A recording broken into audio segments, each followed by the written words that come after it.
sense. Canada's like 99%. Wait, hold on, Matthew. Empty, Left right? wingers, Most when of they, Canada's Matthew, it's yeah, not the same yeah. thing. When a left winger says there's inflation, they have to explain that shit, and that explanation is the same for left or right, young man. Yes, no, exactly right. So that's what I'm getting at, Alistair, is what I'm saying is that for myself, I want to know why, in fact, housing is more expensive.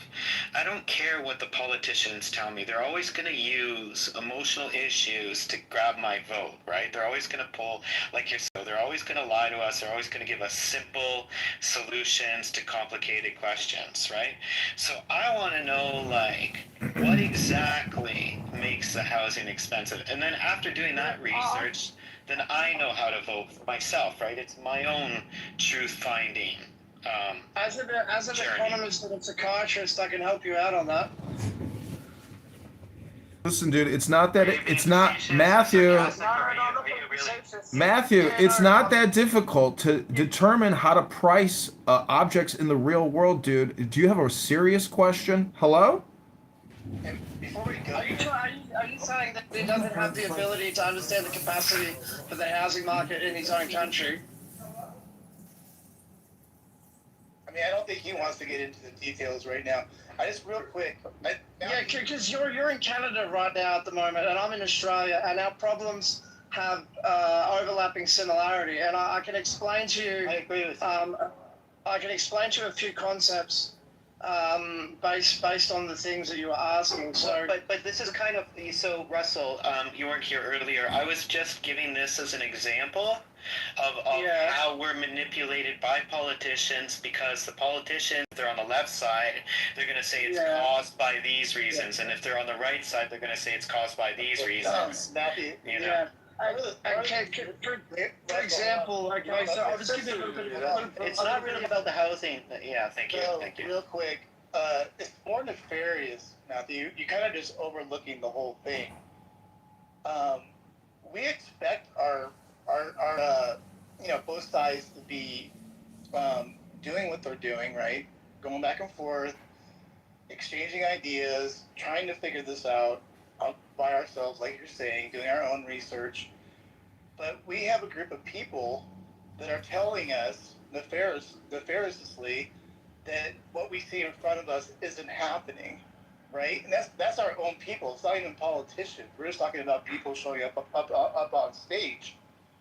So you've kind of just glossed over it. This is way more nefarious than how you're interpreting it. It's not like, oh, well, we can't actually figure this out for ourselves. You know what I mean? We easily can. We just got people telling us, very similar to what Marshall did, that we have to be objective, but they don't. You know what I mean? Like, you just kind of skipped over that. I don't understand why you don't understand that part of things. You just Yeah, Matt. No, I was just talking about so my life philosophy, Matt, is basically trying to make as many good decisions as quickly as I can. And honestly, the only way for me to do that is to understand, most shit, 99% of the shit in this world I don't understand. And so if I've ever accomplished anything in my life, it's because kind of knowing what to do in situations that I don't know much about, right? So if there's a vote in my local area about particular housing, before I vote either way, one way or the other, I'm gonna really try to understand the issue as best as I can. You know, so yeah. Does it bother you if you're told what you're seeing in front of you is true constantly, 24 hours a day? Yeah. No, I agree. And so that's why I would always encourage everybody around me to forget the madness and the new situations and be as critical a thinker as you can. I mean, that's the only thing that I can do. But real quick, it's a little bit more nefarious. I'm trying to really get down to the nefarious part. Those people know what they're doing. These are people that are just showing up on the stage today, and they know what they're doing. Maybe they're so stupid that they don't realize it. Maybe that could be the case. But I think I'm going to give them a little bit more credit that they actually know what they're doing. And I as you as a Canadian might just not get that. I have no how else to put it. You're missing that part, because I think Joe, myself, if you caught us 10 years ago, Yeah. Okay, maybe we would be more objective or whatever, whatever. But we're at a point where it's like, you can't hold that standard without holding the standard to yourself, like Joe said. You know what I mean? Like, Yeah, but the problem with my whole sort of left-right split, is that the people who I think that might be on my side actually aren't. And unless I understand any particular individual very, very well, I can never know if I'm being bamboozled or not. Hospital. Well, that's a you problem, my friend. If you know people know what they're doing, it's really not a good thing. Like, it's we've done this so much on this app for so long. We know what people are doing. You know what I mean? So, well, I'm a bit confused. Why do we have to be so objective to that particular piece right there? Like, we're gonna call it. I'll be honest with you, Matt. I am a bit confused. Can you give me like a clear example of what you're talking about? I apologize. Well, were you not here for the ID discussion about, what was that, Joe, 20 minutes ago? 30 minutes ago, where we gaslit. Right in front of him. Yeah, I don't. Yeah. No, Beginning of it, I don't think. There's no doubt that if you want to vote, you should have your ID with you. I mean, that's just for me. It's fucking common sense. We were gaslit that things aren't happening and like all this other junk. Like, that's what we're talking about. Is a nefarious thing that is being done. This isn't like, oh, let's exchange ideas. This is just literally like nefarious misinformation, things like you're not what you're saying is not completely true at all. Like, this is ridiculous, Right. So and what we're hitting at, Matthew, is I had the exchange with Romero about the ID, and I do it in a roundabout way by asking questions, challenging his logic, without just coming out and just stating what my opinion was. Free comes in and states out what his opinion is, right? And right away, Marshall came to the rescue to try and save Romero after you heard them exchange pleasantries between each other, right? So right there you saw this allyship that they have. And then Marshall acted in he gave a layup or an assist to try and diminish the point Free just made without addressing the point Free made. Which is me, because when I heard them talking, I was like, because Marshall does that shit. He pretends he's on the right, but he goes to the left, which is insane. The bottom line is, and this is where I give a little bit of pushback. I would say that we're not being biased. We have favoritism, which is fine. Everyone has a favoritism because clearly I'm on the right, so I'm favor the right. They're on the left, I favor the left.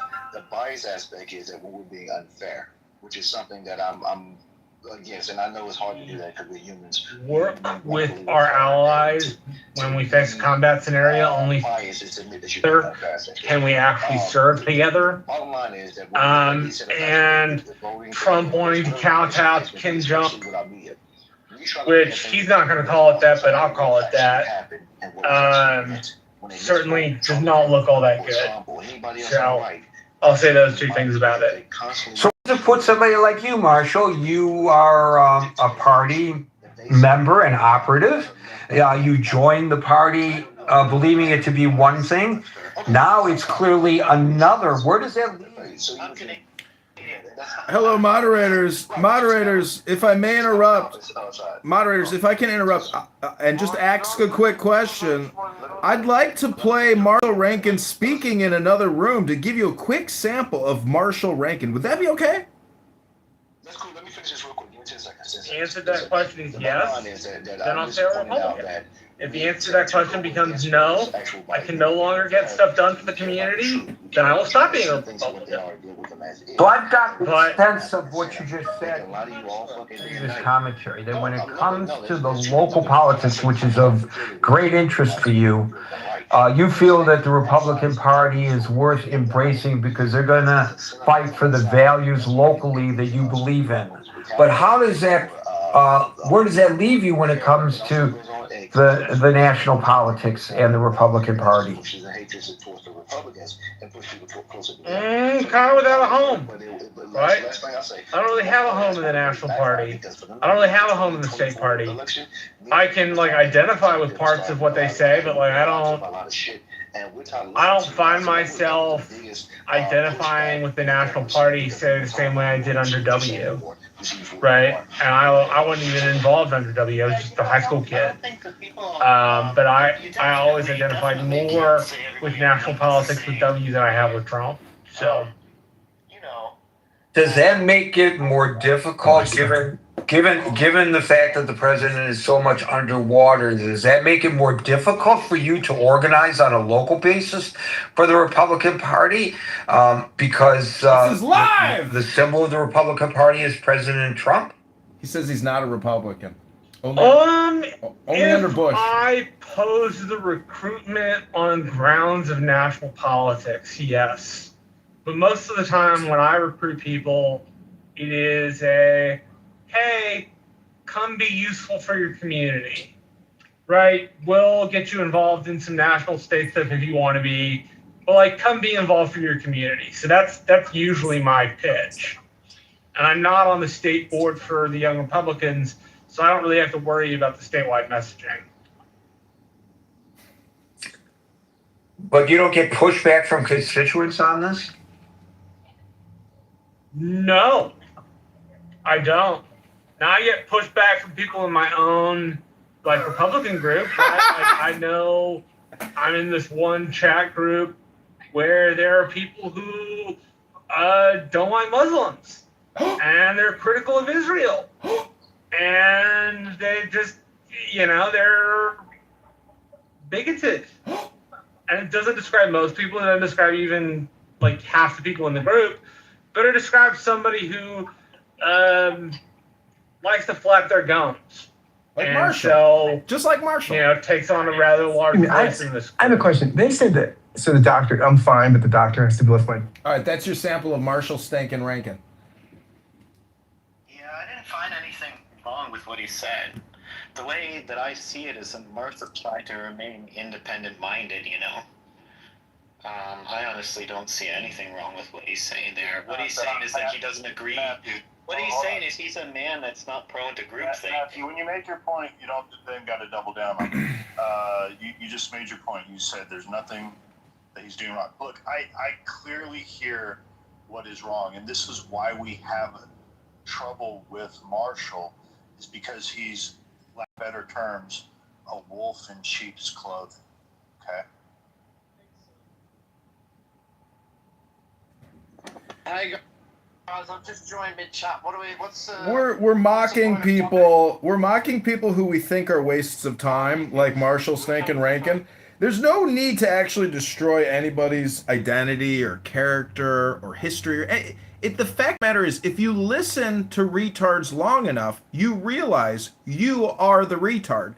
So, in politics, we have to be transparent. We have to be accurate. We have to be truthful. And really, if you go around parading as a Republican, but yet you shit all over Donald Trump all day, every day, in every way possible, including his administration and all people that work with him, you are not a Republican. You are a faggot retard walking around claiming that you are a Republican. Like it was under Reagan. But I would also, without changing the subject, Jerry, I would also put the question. You do realize Alistair's being like sarcastic. No, Matthew, I don't think the mods of this room are faggot retards, Matthew. I think you are far more of a faggot retard than the mods are. That's you, Matthew. Hello? Hold on, I know him well enough. He's being sarcastic. Yeah, so listen, Edmund's one of my favorite contributors. It was just an hour ago, Edmund, I was hailing your wisdom right here in front of Matt. Isn't that true, Matt? So, no, actually about similar to what you just said just now about Clubhouse and about having the same conversations all the time on Clubhouse. But Matthew, listen, do you take these conversations at face value as if it's just a group of people that care about their society and world around them, or do you think there are people that are advancing narratives for their cause? I think there are both those things. I think what's happening is that people believe in the narratives that their politicians are feeding them. That they come on this app, it's a tiny app, tiny audience, so it won't really make much difference at all. And they will try to advance their cause. My cause is all I want people to do is to take up each issue as an individual thing, research the fuck out of it, and make up your decision for yourself. I will assure you, Matthew, 99% of the speakers in American politics are saying and acting and behaving in certain ways to advance their cause. That's it. It is not an objective discussion between civilians that just want to have a better society. Unless you're in an echo chamber room of like-minded people discussing a topic, and this is why I'm such a huge fan of echo chambers, is that's when you actually get to have fantastic conversations and be objective.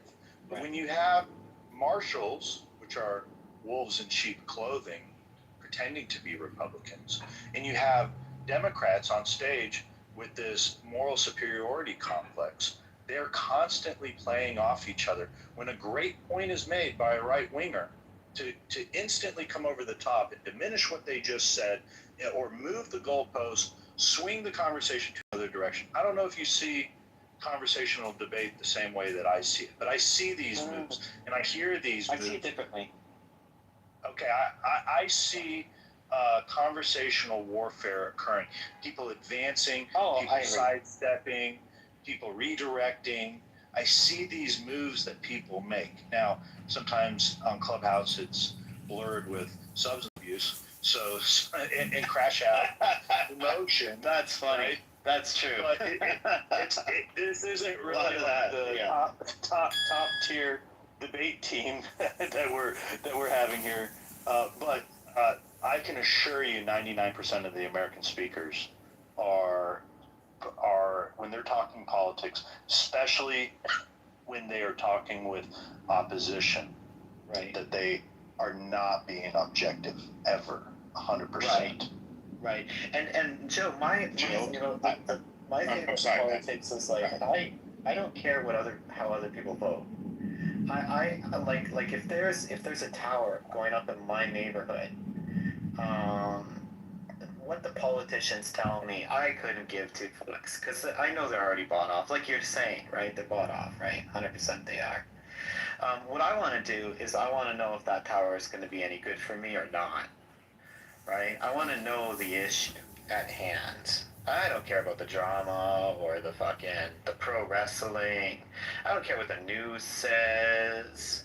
I know they all got their reasons. It's all corrupt. I want to know, when that tower goes up, is it actually going to be beneficial to me? In what way? Yes or no? Forget all the fluff. Get right down to it. That's I think that's important to do. I think sometimes we get too caught up in the wrestling. We get too caught up in the team sports. And sometimes we don't even know what the issue itself is, right? It's just like, you know what I mean? It's like, it's like, it reminds me of this book. It's called The Society of the Spectacle. This dude was talking about how things that we used to experience directly in our lives, like firsthand, it's all our firsthand experience would thrown to the side, and now we turn into spectators. And they'll feed us an issue on TV and in the information system, and they'll give us, and all that information is to actually replace the real thing, but I want to know the real thing. I don't care about the drama of politics. Let me hop in for a second. I wish I could agree with you, and I mean some years ago we could. The problem is that not historically, in recent times, We've had an assassination of a public figure, Charlie Kirk, of course. We've had several assassination attempts on our president. We had assassination attempts on the vice president, which a lot of people don't know about. All these are by somebody affiliated with the LGBT community, ironically. We've had tons of attacks on personal citizens, which you typically don't hear about. I forgot the guy's name, goddamn it. Guy that was stalked and killed, something Daniels. Anyhow, I'm not going on forever. The bottom line is, if it was just a matter of opinions and we're kind of just like missing the point here, that would be like more in line with what you're saying. But we have actual actions happening to where people can't walk around with their Trump supporting shirts or hats on or stuff on their cars because they'll get vandalized, they'll get attacked, shot at, stabbed, jumped, etc. Like, these are real world things we have to respond to, because that side has been radicalized to where there's little to no tolerance for people who disagree with them, even in their own space. So you want a safer society? I'm all about that, bro. Like, I lived in Japan a long time. My wife's Japanese. It's super high trust society, but I'm telling you, you can leave I literally got my wallet in the middle of Shinjuku fucking station. 3 million people. I don't want you to miss the point I'm making. I'm not saying no, not just about a safer society. It's about a certain ideology that's promoting violence towards another group and people outside of that group, right? That's cultish mentality. So if it's not just a matter of safety, right? Because we always wanted safety, like that's always going to be the case. The problem is we see a hyper radicalization amongst a certain mentality that happen to have a political leaning to it. So the BLM rights, the Antifa, I mean, we go on forever. That's why we can't see eye to eye on some of these issues, because it's not just a matter of political ideas. It's actually a actual war that we're kind of being passive about. Because, and I'm going to land on this, I don't say a lot of points. When people say it's happening on both sides, that undermine. It's like saying, hey, women great men too. It's like, what? Like, yeah, well, that happens sometimes, but nowhere near as much as men great women. So when someone say both sides rape each other, it sounds dumb. You know, so yes, both sides commit some level of violence, but clearly one side is doing it far more to the other, and even almost their own. So like we just have to be, straight up with that type of observance. Yeah, no, I think the greatest thing any society I can ever do is create a high trust society. Honestly, that's like the ultimate goal. That's what you want. You want people, you don't have to lock your doors. Everybody trusts each other, where you can walk in the most ghetto, most quote-unquote dangerous place in the entire country and be completely free, because that's real freedom, when you don't have to worry about it. But Matthew, let's get Mr. Edward. The question is like how best to do that, right? Like, what is the best way to do that? If I could share with you, Matthew, this is my observation. When you say high trust, if you can't trust yourself in a society, you individually, it's going to be very difficult. See, for me, people have a lot of intentions. So I judge results as well as people's intentions, all right? I ask myself these different questions and I put it down in the chat, right? If there's a policy that's out here, does it produce results? Exactly. So watch, if we talk about employment, okay, does the government produce employment? No, the person who opens a business hires people, okay? Inflation or crime is committed by the individual, okay, including the government. If you are insider trading, if you're doing bad stuff, or you got a bad intentions, you're still doing that. Even educational outcomes. These schools in the United States who only want a certain number of students and they're screening them. What about our government spending? And I believe that all happens at the local level, okay? Now, right now, if you look at the U.S. border enforcement, we got people in the United States who believe that ICE should be removed. Okay? Now, to me, this is the most craziest thing on the planet. Who want to live in a society where there is not enforcement of laws? So now we just get rid of all our laws? And is there anything called national security? So what I do, and I'll give you this, and you correct me if I'm wrong here, and this is for everybody, a simple standard for citizens can carry every political discussion if we want to really talk about it. What are the facts? Okay? What are the facts that we can all agree on? Whether you, quote unquote, on the left or the right, or independent or whatever. What are the facts? That's the thing. You go ahead. You said it. Yeah. Because hey, facts do exist. Yes, right? they do. An economy is good a city is doing good for very specific, objective reasons. Correct. Yeah, But watch yeah, this. But watch this. Watch this. This is a fact. Okay. The thing is that politicians will always spin it, right? That's the problem. I know, but again, it's hard to get to. But no, it's not. Let me finish. Watch this. What is the constitutional principle of what I'm believing? Right? There has to be a constitutional principle that if the politician is not basing everything on that principle, then I don't have to believe it. And then what is the evidence? Yeah, sticking to the economics, right? I mean, if a city's doing real well, a simple thing, what you could do is say, hey, system over here. Let's see how that works out over here. Let's do what those are doing. Forget, the Constitution stuff, the political stuff. If you focus... No, just hold on 1 second. Hold on 1 second. Maybe I said that wrong, right? But let's say I don't know, a road system or a train system's doing real well in one city. It's good to just copy that, and everything has its own logic, right? Like the reason, like a plumber, he thinks like a plumber. He understands that system. Right? Economists think in terms of economics. So, yeah, I do believe that the specialist should handle the problems. The problem is... I didn't say the specialist. The specialist. Well, the specialist, he knows most about that thing, right? Like, I don't know what you do for a living, Joe, but I assume you specialize in something, for sure. Yes, correct. Right? But some people, what some people specialize in? Some people specialize in... government. They want the government to support them. Okay? Yeah. That's what they specialize in. So for me, I'm not going that. You're arguing differently. So watch this. This is what I say.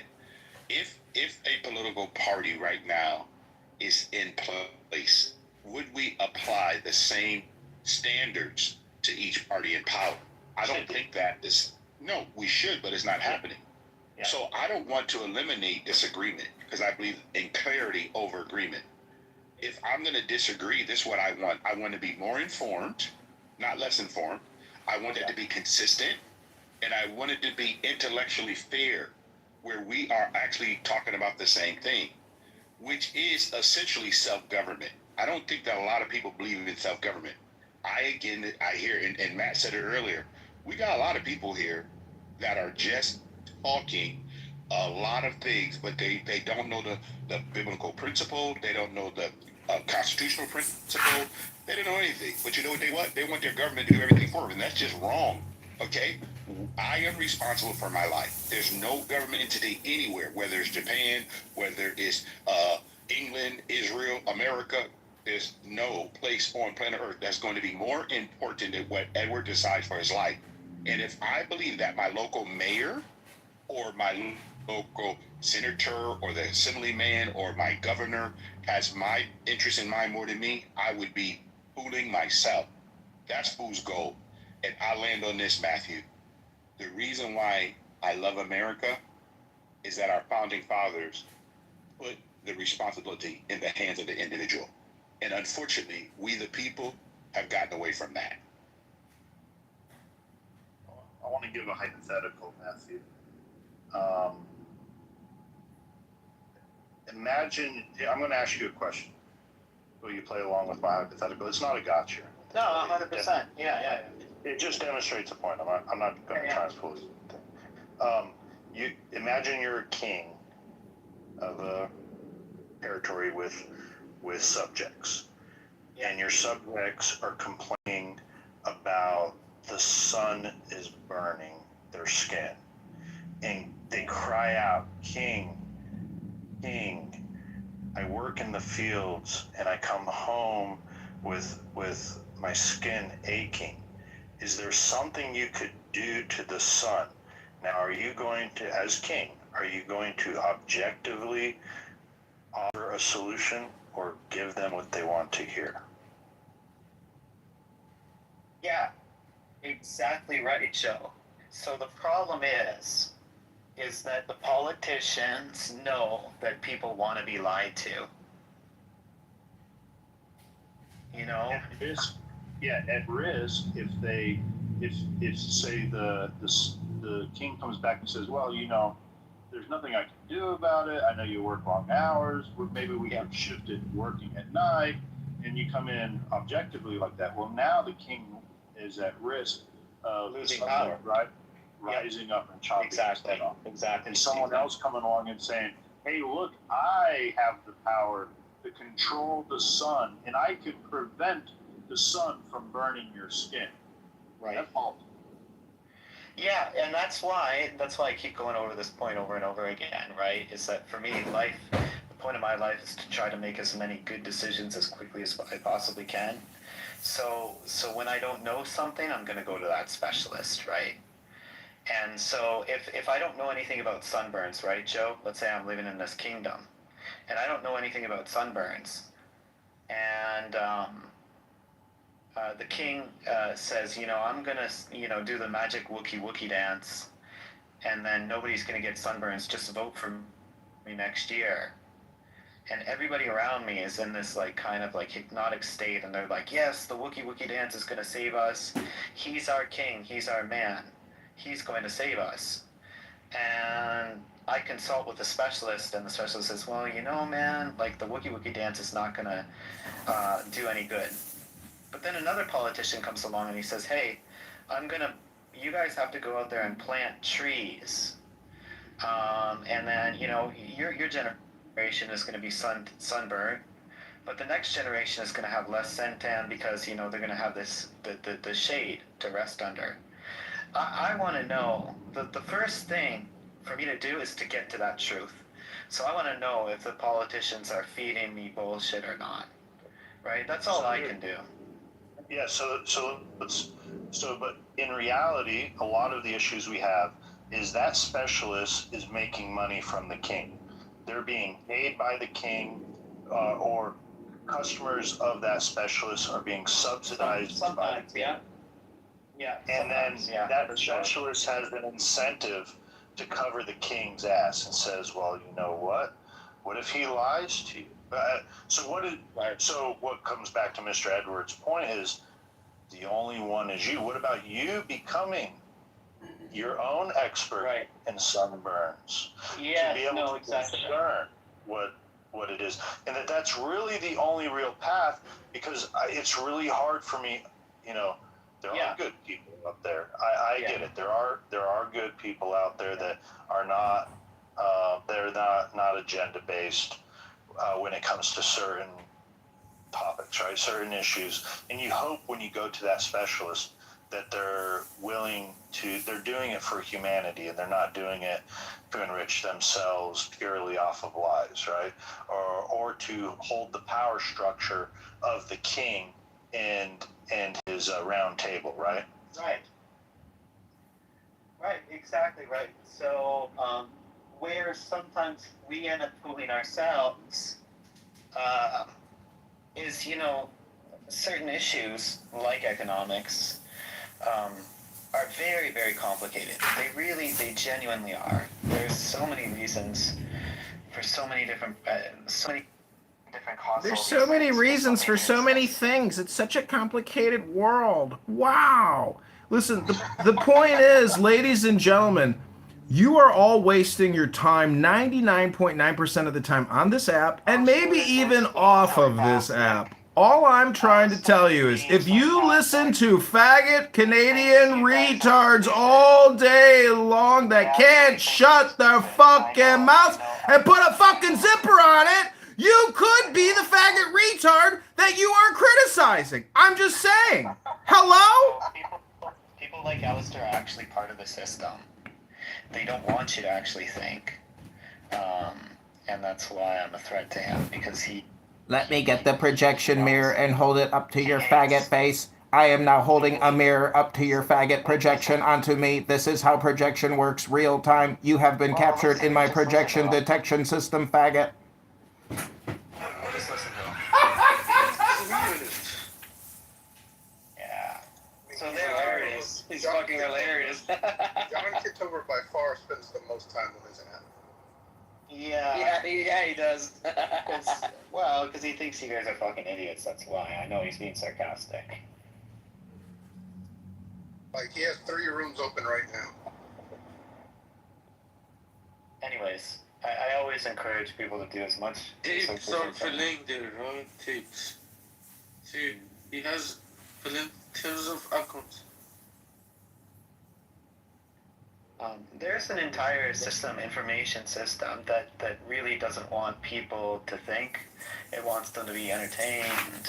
It wants them to respond to the information system, to the spectacle. There's an entire system out there that wants you to make Matthew, the assumption when that was the last all time things somebody that told you see that you're just a fucking gabber, bro? You are a faggot gabber. When are you going for your on power TV, walk? Hello? like Alice, he wants you to believe, or he's You're a being faggot sarcastic now, gabber. but you know that the information system is an actual stand-in for reality, but it's not. You know, we're being constantly fed lies, like all the time. More so simplifications, oversimplifications, and politicized reason, you know. But anyways,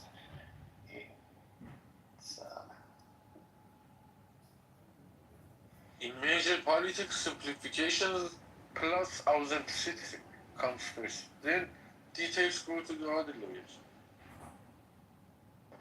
Matthew, where's the biggest propaganda coming from, like, within or outside of the United States? There's a lot of propaganda coming at us from almost every informational sphere that you can possibly imagine. Here, I want to shift a little bit. I don't know if you're trolling us or what. We'd love to hear from you. I am sorry. I'm not trolling anyone, and I'm sorry for my accent. I have an Indian accent, but I so respect you all. But I just feel like this country is being unfair to legal immigrants. Definitely. And Share with us. I don't know, because look, I am a heritage American that I feel overwhelmed. I feel overwhelmed by the level of immigration that has occurred here recently in America. That I feel like either the culture I grew up in is changing and it's being watered down from immigrants. So I share those fears that in turn make you fearful. And I'd love to hash that out with you and want to hear your take. What is it like being an immigrant? So, 29 years old. I came from India. I am doing a master's here, MBA in finance. And all I am hearing is that how US doesn't want immigrants. And I am okay if the US doesn't want criminals, rapists, illegal immigrants who just cross the borders, break the law and everything. But legal immigrants like me, because I'm on F1 visa, I just feel so unwanted, and I just feel like since I've come to this country, I've lost myself. Because I used to be so outspoken, I used to be so nice, so outgoing, such a happy person when I was back in India. But since I have come to this country, I just feel like nobody wants me here. Should I even open my mouth? Because I have an Indian accent. Like, because I thought America is, and it's still such a great country. All the other countries in the world are not as This big is as the America, issue of right? immigration, not only America, but All the also baddies other this countries are. Indians are a big part of American culture. Immigration issue in the strange place. Can I ask a have question? the same experience. Sure, but guys, I just have a request. Please don't roast me. I'm sorry. I just can't take it. No. Why come? So, look, in India, there's so many great institutions. IIT, BITS Pilani, so many great institutions. Yeah. To come. So why U.S.? Why not Okay, go so- there, make the country okay. better over I'll there? tell you. So in India, what happens is there's a fucking caste system. So I belong to upper caste, which is bullshit. So now there's a quota system. If you belong to a lower caste because you were oppressed sometime, which is also right, so if somebody from lower caste scores 69%, they get to go to the IEM.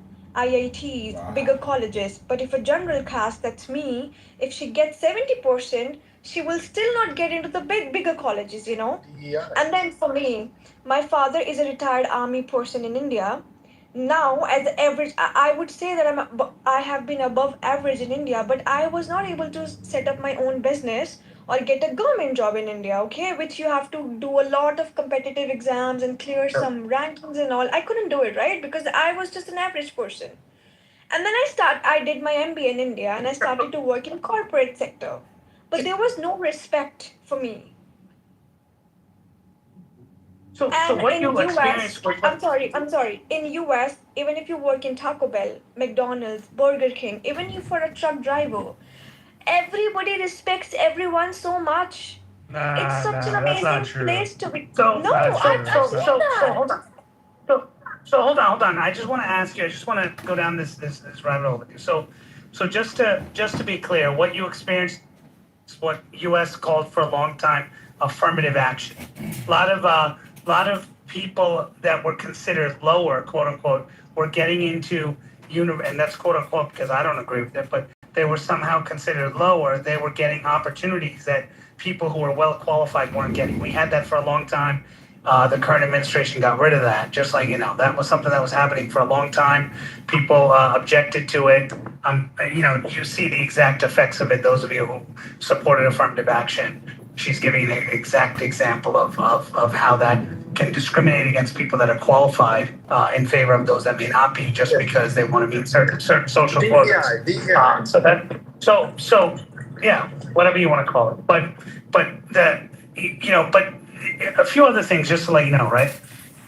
If you go to an average, you see, one of the qualms here in the U.S. is if highly skilled people are there in India, they could make India better. For example, there's a company called HCL Technologies. I'm sure you're familiar with them. They do a lot of work in India. They actually Can I use tell you something? They I'm also sorry. Am I hold on, interrupting you? yeah. Just let me finish. Okay, sure. Sorry. Go ahead. One thing. So they do a lot of work in they used to work in the US, do a lot of consulting in the US. They moved out with the focus of saying, let's make India better. Every immigrant I've spoken to who comes to the US, every person who's come from India, the number one thing they say is the opportunity to make money is so much greater here in the US. Therefore, that's the reason I came. And that's what bothers me the most. You didn't say that, but that's what bothers me the most, because there's opportunities to make money in India. And I know a lot of people have made a lot of money. Yes, so I'll tell you. So my problem is for example, if I was a US citizen, right? If I didn't even have a master's and I just had a bachelor's degree, I would have still been able to make a living for myself, right? But in India, either you have to have like a good business, either you have to have like a government job, or either you have to be so top notch in your academics and your professionalism that you are such a genius that you can get into Infosys, Google, Microsoft, HCL, LNT and everything. But what about the people like me who are just above average, like who just want to live a normal living life, So do you see that now, the dilemma? Now you said something really important. Do you see the dilemma here? You're saying, okay, well, I want to come to the U.S. and I want to displace the average American who is average here in the U.S. and with the companies that want to hire those average people. I want to displace those Americans and take away their job because I want to do it. So that's the mentality that's there. So why should you coming from another country should take the jobs, right? Exactly my point. Now, can I tell something about it? I am dating a white man, okay? And I was just telling him yesterday, I was like, I literally understand that why are you guys doing it? And it's literally, so like if in India, somebody comes and be like, oh, I'm taking all the Indian jobs and all, maybe we would have a problem, maybe we would not have a problem. But now my point is, and I understand, like, immigration is getting so much overwhelming in US because US is the greatest country in the world. She came with visa. Opportunity is hers. You don't have to explain much. They gave you the opportunity. Now he says why?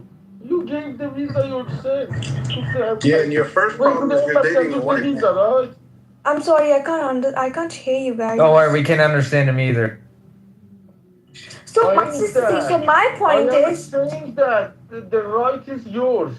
Because You already have a legal visa. When No, you see no, God yeah. says Forget. that See, the Peter. opportunity See, is my for point. See, Americans, Peter. that My is point. already considered before. See, my point is so like if you have to get a US visa, like I don't know about the illegal routes, but if you're taking a legal route, so for example, I'm an Indian, so I had to do my biometrics and then I had to go to the US embassy in India and fucking clear an interview where there was technical round It's and they asked normal. all It's the yeah. normal. So I did that and then they gave me the visa. They could have rejected me as well, right? But they thought like she's a good candidate for a student and all. So they gave me the visa and I have a visa for 5 years, which is understandable. Now my point is, if I have nothing against US, but my question is if the US doesn't want immigrants to come here, right? To get a job, to have everything, like whatever. If they still want the immigrants to come here, like the tourists to come here on a B2, B1 visa just to like be on a vacation for 6 months and just go back, that's fine. But at least US literally should be like, hey, listen, the world, we are not issuing any immigrant visa. End of the story. You think if this was the rule in 2024, I would ever come? I would have ever come? No, that's my point. You hate immigrants and then issuing the visa as well. Nobody like, says where you do we hate go? immigrants, but see what you're missing is this. By the way, just to let you know, I know a lot of friends of mine who left India, came to U.S., and their kids get cards in India. I can't hear you. I'm sorry. You're breaking up. So Aadhaar card, for those who don't know, Aadhaar card is like similar to Social Security in the U.S. And India is not even allowing people of, mom and dad, both of Indian origin. In the U.S., we don't want to give that person benefits. Therefore, we're not issuing them because they're an NRI. We're not giving them an Aadhaar card. So I'll tell India you. itself. I'll tell you. Hold on. If India itself is willing to say, I don't want to give someone on foreign land these kinds of benefits, why are you demanding a foreign country to say, hey, See, I'll tell you. When a student comes, when a student. So, like, I'll tell you. When I came here, I paid $50,000. I paid $50,000 for. I'm not saying like US owes me something. I'm just telling you, like immigrants. I don't know about illegal immigrants again, but I am not a burden on US economy. You know why? Because I paid $50,000 for my MBA, then I paid my everything, my living expenses and everything, and I paid $800 every semester for my insurance. I haven't, so like we had to pay $250 every 6 months for my pantry, and the pantry food for so shit that I still had to pay $250 because it's no exception, but I never used the pantry food, So like, I don't know, like, how am I burden on US government? In fact, when I worked on campus for 20 hours a week, I was paying taxes. Yeah, it doesn't matter. That's what the rule of the land is. I have American friends, white friends, who went and got it. Okay, sorry. Go ahead. On behalf of a country, are you the governor? You are president in front of it. Who do you think you are? I have no idea what he's saying. I'm sorry, I can't hear you, Peter. I'm so sorry. Who do you think you are? You are not the president. Me? You are not the government. Me? You're talking to me, Peter? Yes, he's talking to you. Talking to King. I'm sorry, Peter. Of course, I'm not a government. Of course, I'm not a One president. second. Hold on. So what we need to do, guys, is hold on. He's talking to King. That's what he's talking to. But King, one of the things that we all have to do and be very careful, someone who's coming to the United States legally and doing it correctly, because we do allow 1.2 million people to come to the United States every single year legally. Okay. What we have to do is be careful that we don't throw everybody into the same bucket. Okay. I agree, Joe. I think a lot of times what we like to do is we miss out on the fact that she's explained to you that she pays her own way, she's doing her own thing. And another thing, one thing I don't want you to ever do is don't disclose who you're dating, who you're not dating. You're dating a man. Just be happy that you have a relationship with someone. So Edward, hold on, Edward. No, Edward, I have a couple. Let me finish. I was talking earlier, and then okay. Anyway, go on. Well, I didn't cut you off, so. Yeah. But all I'm saying is this: as an American, one born on the soil, I do like the fact that people come legally. I have a challenge when people come overstay their visa or they came here illegally, because we even got Americans now supporting illegal behavior because they don't believe that we are a country of laws. That's the difference. And I respect someone who chose to come that way. Go ahead, King. Yeah. So it's a couple of things that, Edward, to be clear, right? I'm not saying that, she's saying she paid. Well, yeah, you have to pay your way, right? You have to pay your tax. You have to do all this stuff.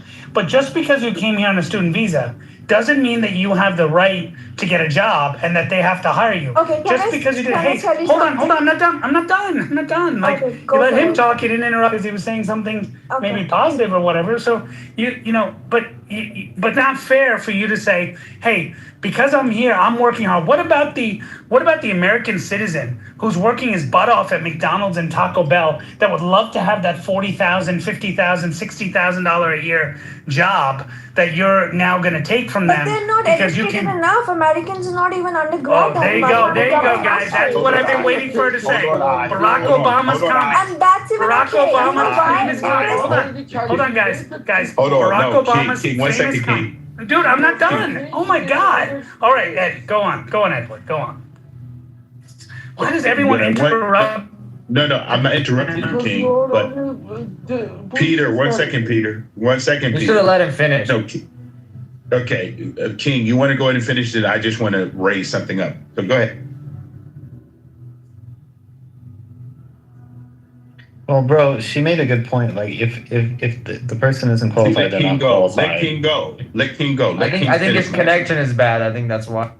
Yeah. What she's saying is illogical. Let's say King, are you back, King? She just generalized millions of Americans. I'm here. Can you hear me? Okay. I can hear you now. Go ahead, King. Finish. I'm in a parking garage. So there's a famous statement by Barack Obama, which I've told Joe and other people many times. He said, the reason we need to bring in immigrants is because Americans just aren't capable. Well, are Americans afforded the opportunity? Hey, let me tell you this. There's a website, which I'm sure you've heard of, called King, I'm sorry, but you're breaking up. I'm sorry. Which did training to people that don't. Can you repeat it? I'm sorry. Okay. Hey, you're lying. Okay, go back. You broke up a bit. Go back. Yeah, just go back. It's called what? You listening now? Can you hear me? Hello? Yeah, you sound better. It's called what? Go back to that and then go from there. Okay. So there's the. That's a good point. Oh shit, we can't hear nothing now, King. No, stop trolling him, King. We can hear you fine. I can't hear him at all. I can't hear him. King, I couldn't hear you. Edward, Please stop repeat trolling. it, King, everybody I'm not heard. trolling. Stop. No, stop. Florida, stop. You didn't hear what he said. Please repeat, King. Okay. Please repeat, King. What are you, deaf? All right, King, gotta repeat it. Go. Okay. So I'm saying there's a website called Suleika.com. Okay. This website was a site created by Indians. And basically what it does is it provides training to the training it provides is to Indian Americans or other, well, not Indian Americans, but Indians that are in this country, teaching them different skill sets and helping them get placed in jobs. And what they do is they place you, they'll say like, okay, we're going to teach you IT consulting or we're going to teach you QA, QC. And they train those people. But when Americans go to get trained on it, they say, oh, we won't bring you on. Why? Because then we got to give you health care. We got to give you all those things. But if I bring an Indian who's doing on a student visa, I can say, hey, I'll sponsor you H1. It's basically slavery. I'll sponsor you on an H1. I'll give you whatever amount of, I'll pay you $30 an hour, right? No health care. And I'll give you an H1. You're grateful for it. And so you're going to work with me on it. And I've talked to those people because I know the people that run those trainings. Okay. And actually my parents are of the same descent as the people who run those sites. So I know the people who run it. And they said, yeah, if we hire an American, we got to give him health care. Why would we hire an American and train him when we can hire an Indian, pay him cheap, and they're on F1 and they're desperate for a visa, and we could bring them on and we could train them and do it. So it's not that Indians come in naturally smart, able to do these jobs. They're afforded opportunities to do these jobs that others aren't afforded to, simply because the cost of an American is so expensive, because we want health care, we want benefits, and we want all that stuff. So don't say that Americans aren't capable. If you give Americans a chance, many of them can exceed. Many of them are educated and can surpass probably what most people can do, but they're just not given the chance. And the 44th president made a comment saying Americans aren't capable. Maybe some aren't, but many are. Yeah, I don't think it's an either Are you or done? Can I thing. say something, guys, now? Yeah, go ahead. King, I literally understand your point. I swear I totally get it. But the point is, as per me, since I've come to this country, okay, first I need to tell you guys what F1 visa is, okay? So you get like 2 years of study in a university, and especially US only allows immigrants who are willing to do a STEM course, okay? Now STEM stands for science, technology, engineering. Yeah. Okay, King, let me complete, please. If you are a STEM student, you get 3 years of visa. Sorry, 5 years of visa. And if you're not a STEM student, then you can just study for 2 years in this country, go for 1 year of OPT, and then go back home. But if you choose to study a STEM degree, you have a 5 year of visa, 2 years of studies, 1 year of OPT, and then 2 years of STEM OPT, right? It's actually and two years of OPT. No, 1 year of OPT. It's 24 months. No, listen to me. Yeah, you can, please do look it up. It's part of my job, I know. Let her land, bro. Let her land. 1 year of OPT and 2 years of STEM OPT. If you are doing a STEM, please look it up. You get an extra extension for 24 months. What are you talking about? So it's 12 months and then another 12 months. So that's 2. So like 1 year is for OPT and 2 years is for STEM OPT extension. All right, go on. Let her go on, girl. Okay, so the total visa is for 5 years. Now, in those last 3 years, once you're done with your degree, if an employer is willing to sponsor you, you get to stay in this country for 3 more years. If they are not willing to sponsor you, just go back. Yeah. Now, my point is, unfortunately, I fucking wish India was as open as US so that everybody could get the same opportunity in India, because the competition is so high. Everybody's graduated, everybody is having PhDs, everybody is having masters, and they just want to get out of the country because the country doesn't care enough for our people, which is sad. And this is why all the Indians or the other immigrants have to go to Europe, UK, New Zealand, Australia, Canada, and all. And now some people land up in US just like me. And I get it. Like, so now my point is, like, you were just saying, like, okay, so now that we immigrants come here and then we take up the jobs for the US citizens. And I'm sorry, King, please don't take it wrong. If I am 2 masters and I have a technical degree in STEM finance, right? And if a US citizen, okay, is also having a finance STEM or 2 masters, or even not a degree, just like technical skills, of course they're gonna get hired. And I will not get hired. You know why? Because they have much more skills than me and much more experience than me. And it's no wrong in that. And I'm not saying that US fucking owes us to give us a job. No, yes, and I know you guys won't agree. Problem for immigrants, not only US. And I get it, like you. So Yeah, right this now, is a problem for all immigrants. yeah, so like companies were actually hiring for immigrants, but now the government, which is also okay for the organizations, because they're scared to invest in an employee. And they do not want to invest in an employee whose visa status is not even like, constant. Someday they can get an H-1B, someday they can just get the kick out of the country. So they don't want to invest in an immigrant, right? Which is fine. But my point is, if an American citizen is having 2 masters, 1 master's, and an undergrad, and I am also competing for the same job, whoever has the more skill will get the job. And please don't, so like this, so like That wasn't your you're original saying, complaint, right? That You were is just not saying your it's hard, truth. right? That is not That's- your truth. Yeah, He it's really hard. Like, look, I get it. He raised a good point. He raised a good point, and it's a true point, right? About he did, but I feel like it's not even easy for immigrants, it's hard as well. I thought you landed. So 2 things can be true.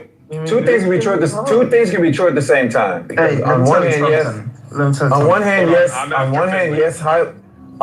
yes, highly educated, because they are highly educated immigrants are coming in here getting visas, and they are undercutting Americans that want the benefits, right? But also, if you've ever been to graduate school, like I have twice, most of the freaking graduate schools are full of freaking immigrants, right? You know what I'm saying? That's just the reality. Americans, we're not competitive educationally because our universities are amazing, but our K through 12 schools are trash.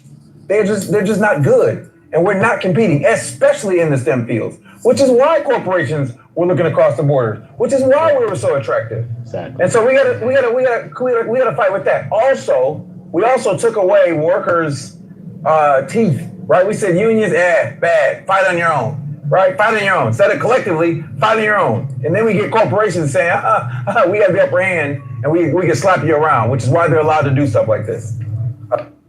Thank you. I'd like to speak after I would just want to add one last thing. As an immigrant, please, Mr. Florida, I was please. after Mr. I just wanted to ask you a couple of questions, actually. Are you currently here on an F1? Me? Mm-hmm. Oh, yeah, I am. You are? How many more years of eligibility do you have? 3 years, only if I get a job. Otherwise, I have to go back, which is fine. Okay. No, you're freaking out. Wait. Yeah. Are you interested or like? Doesn't seem Wait. Do you want to like do you want to get U.S. citizenship at the end of this? But Is that your goal? Yes, but I know for sure that I would not be even able to get a green card, and which is fine. Okay. Well, wait. How old are you? I'm 29. Is that you in your PTR? Yeah. Is that you in your PTR? Picture? Is that you in your photo? Yes. You want a green card? Do you want to move to Dallas, Texas? There's a lot of Indians in this area already. Oh God! So now it's turning into roasting and bullying. Okay. No. He's saying getting very good at This is a perfect example. There's no assimilation. She don't get the jokes because she don't belong here. Hold on. I gotta say, don't worry. I gotta understand the accent. Hold on. Then go home. Guys, leave her alone. I go home. Guys, leave her alone.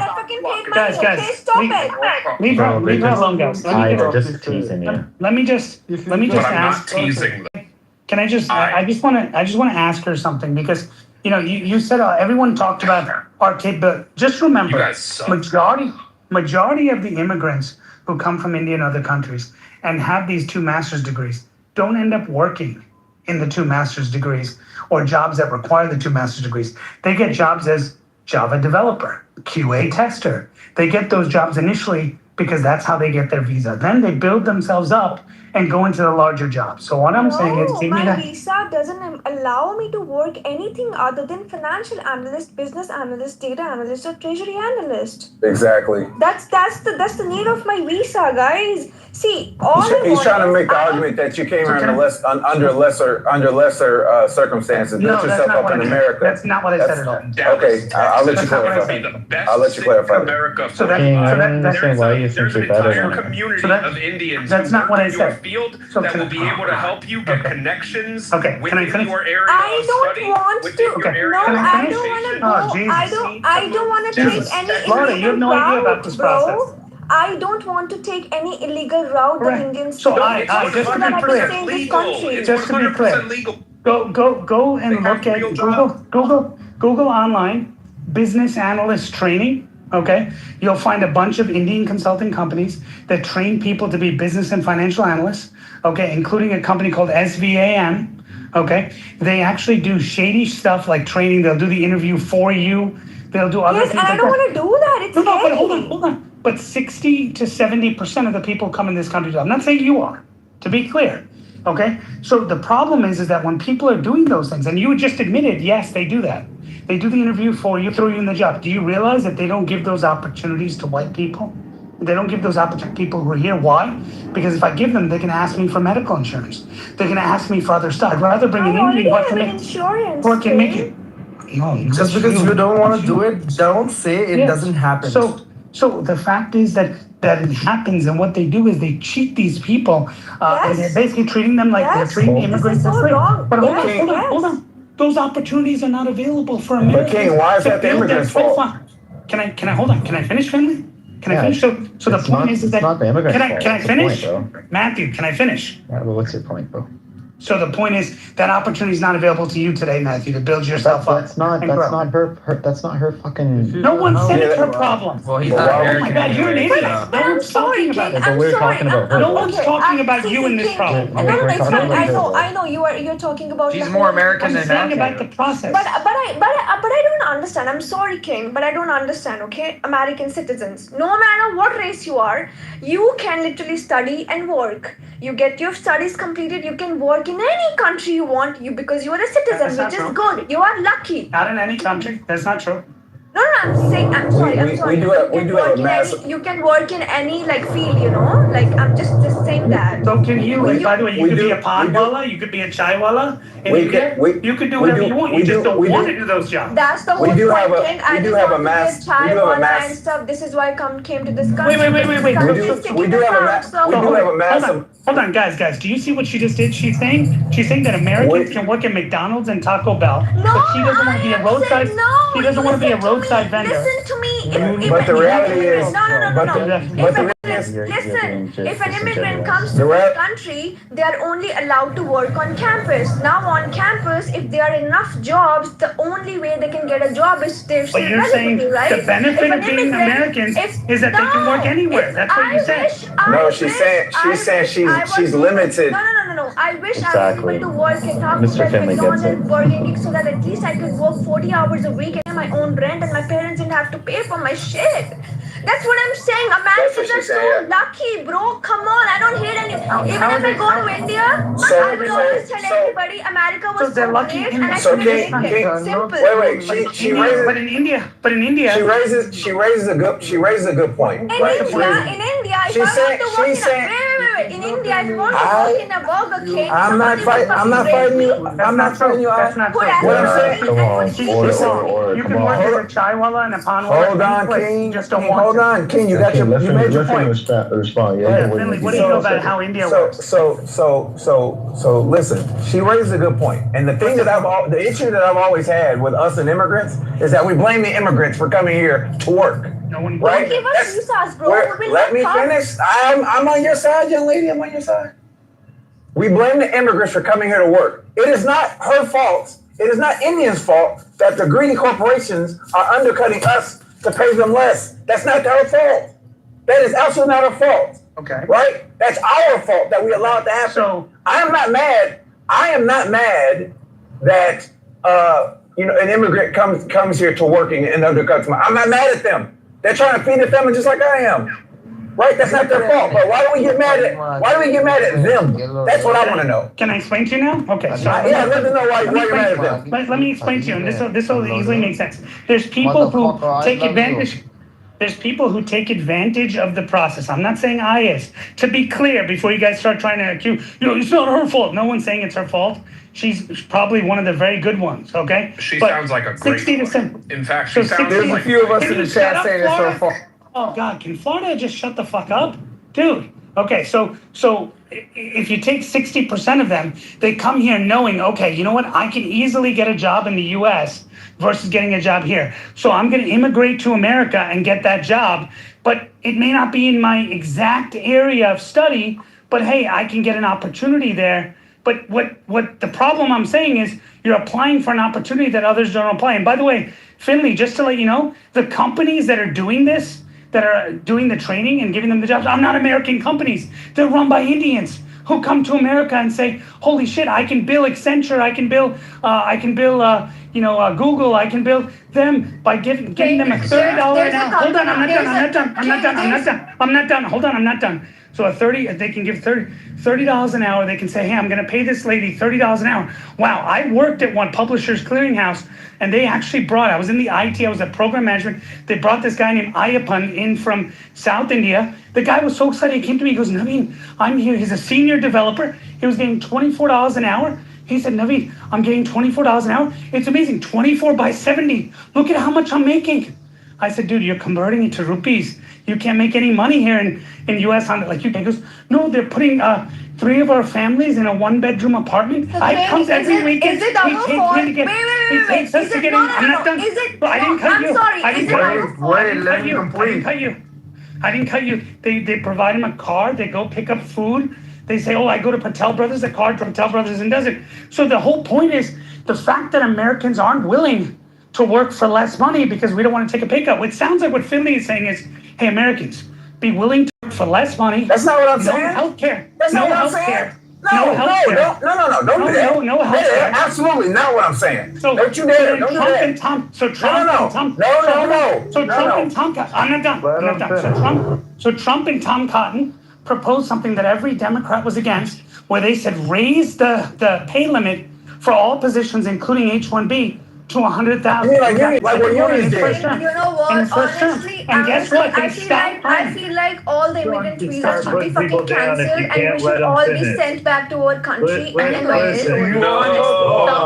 Because visa is a privilege, not the right. Donald Trump is a warlock criminal. I'm gonna start dumping people. I'm dumping people now. All right.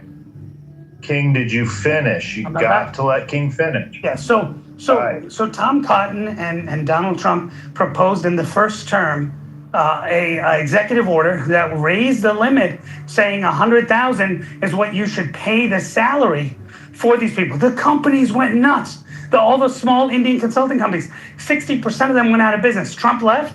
That executive order was rescinded, and boom, the staffing went up, the H1s went up, the F1s went up. It went nuts because they were like, okay, we can bring in these people, and again, pay them 25 or 30, right? Bring them into the country, even for a short term or long term, or bring them on F1 and hire them because they're desperate to stay here. And these companies are taking advantage, but they're not companies like Google that are American companies. They're not those companies that are doing it, Finley. These are Indian consulting companies that are called Tier 2 consultants that basically hire those people and say, I want you to basically say, you're my slave. I'm going to get you this position. I'm going to pay you $20, $30 an hour, and you're going to work for me. I own your visa. You're my bitch. Take it easy. I guess, yeah, I'm their bitch, whatever. But King, take it easy. I didn't say you. Out of breath. But I didn't say I you. get it. I get your point. Please relax. Just take He it doesn't easy. need your help in telling him how the fuck to speak, woman. Hey, listen, Adams. You and I are cool, but don't you talk. She can barely understand English vernacular, so she doesn't need to be telling him how to speak. She speaks very fluent, And he's also Harvard fucking educated. He's also Harvard educated. Relax. Yes, I'm hardly educated. I'm illiterate, but he's getting out of breath. I want him to relax. What's wrong with that? Perhaps you should shut up and stop interrupting him. I love her. Oh my God.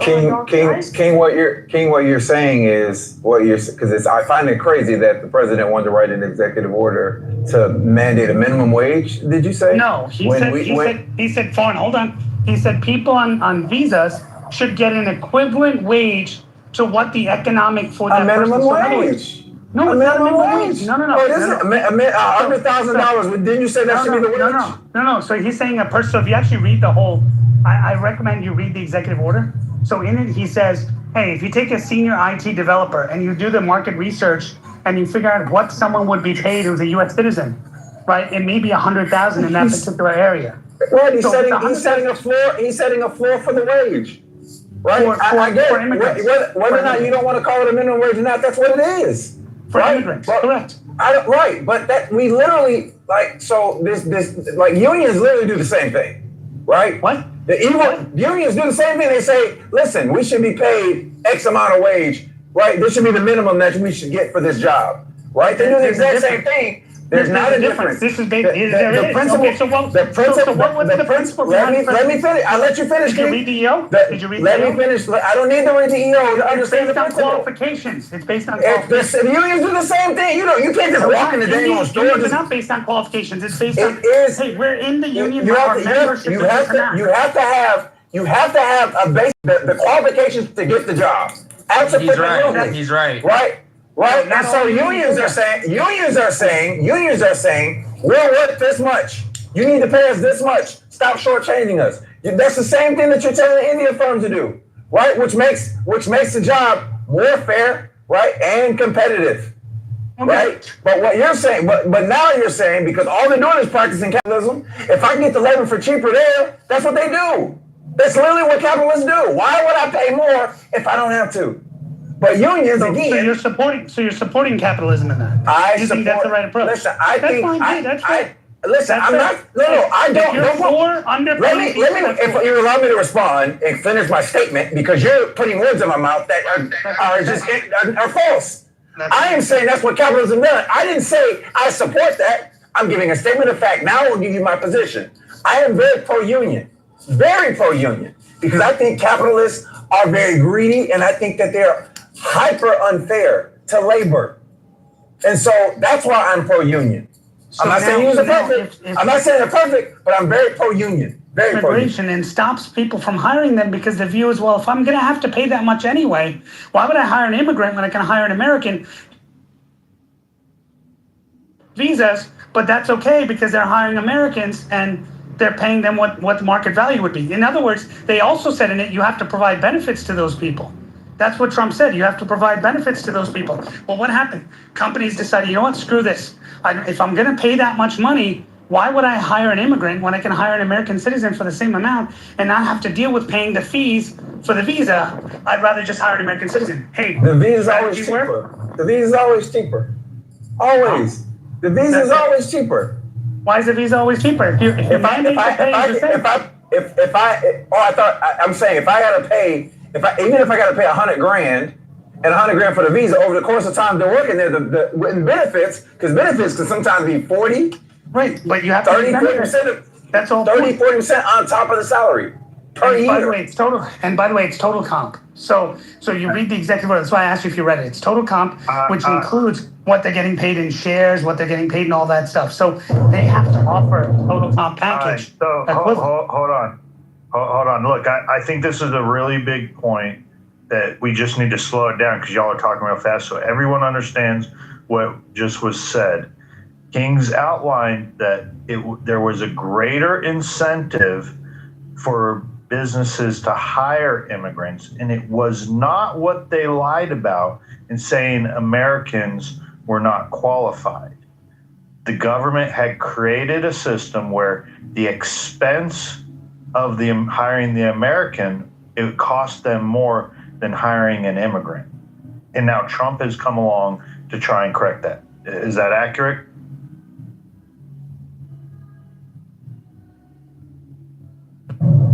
If we were in a unionized environment, he wouldn't have to correct it because we'd be pro-union. We'd have more unionized shops.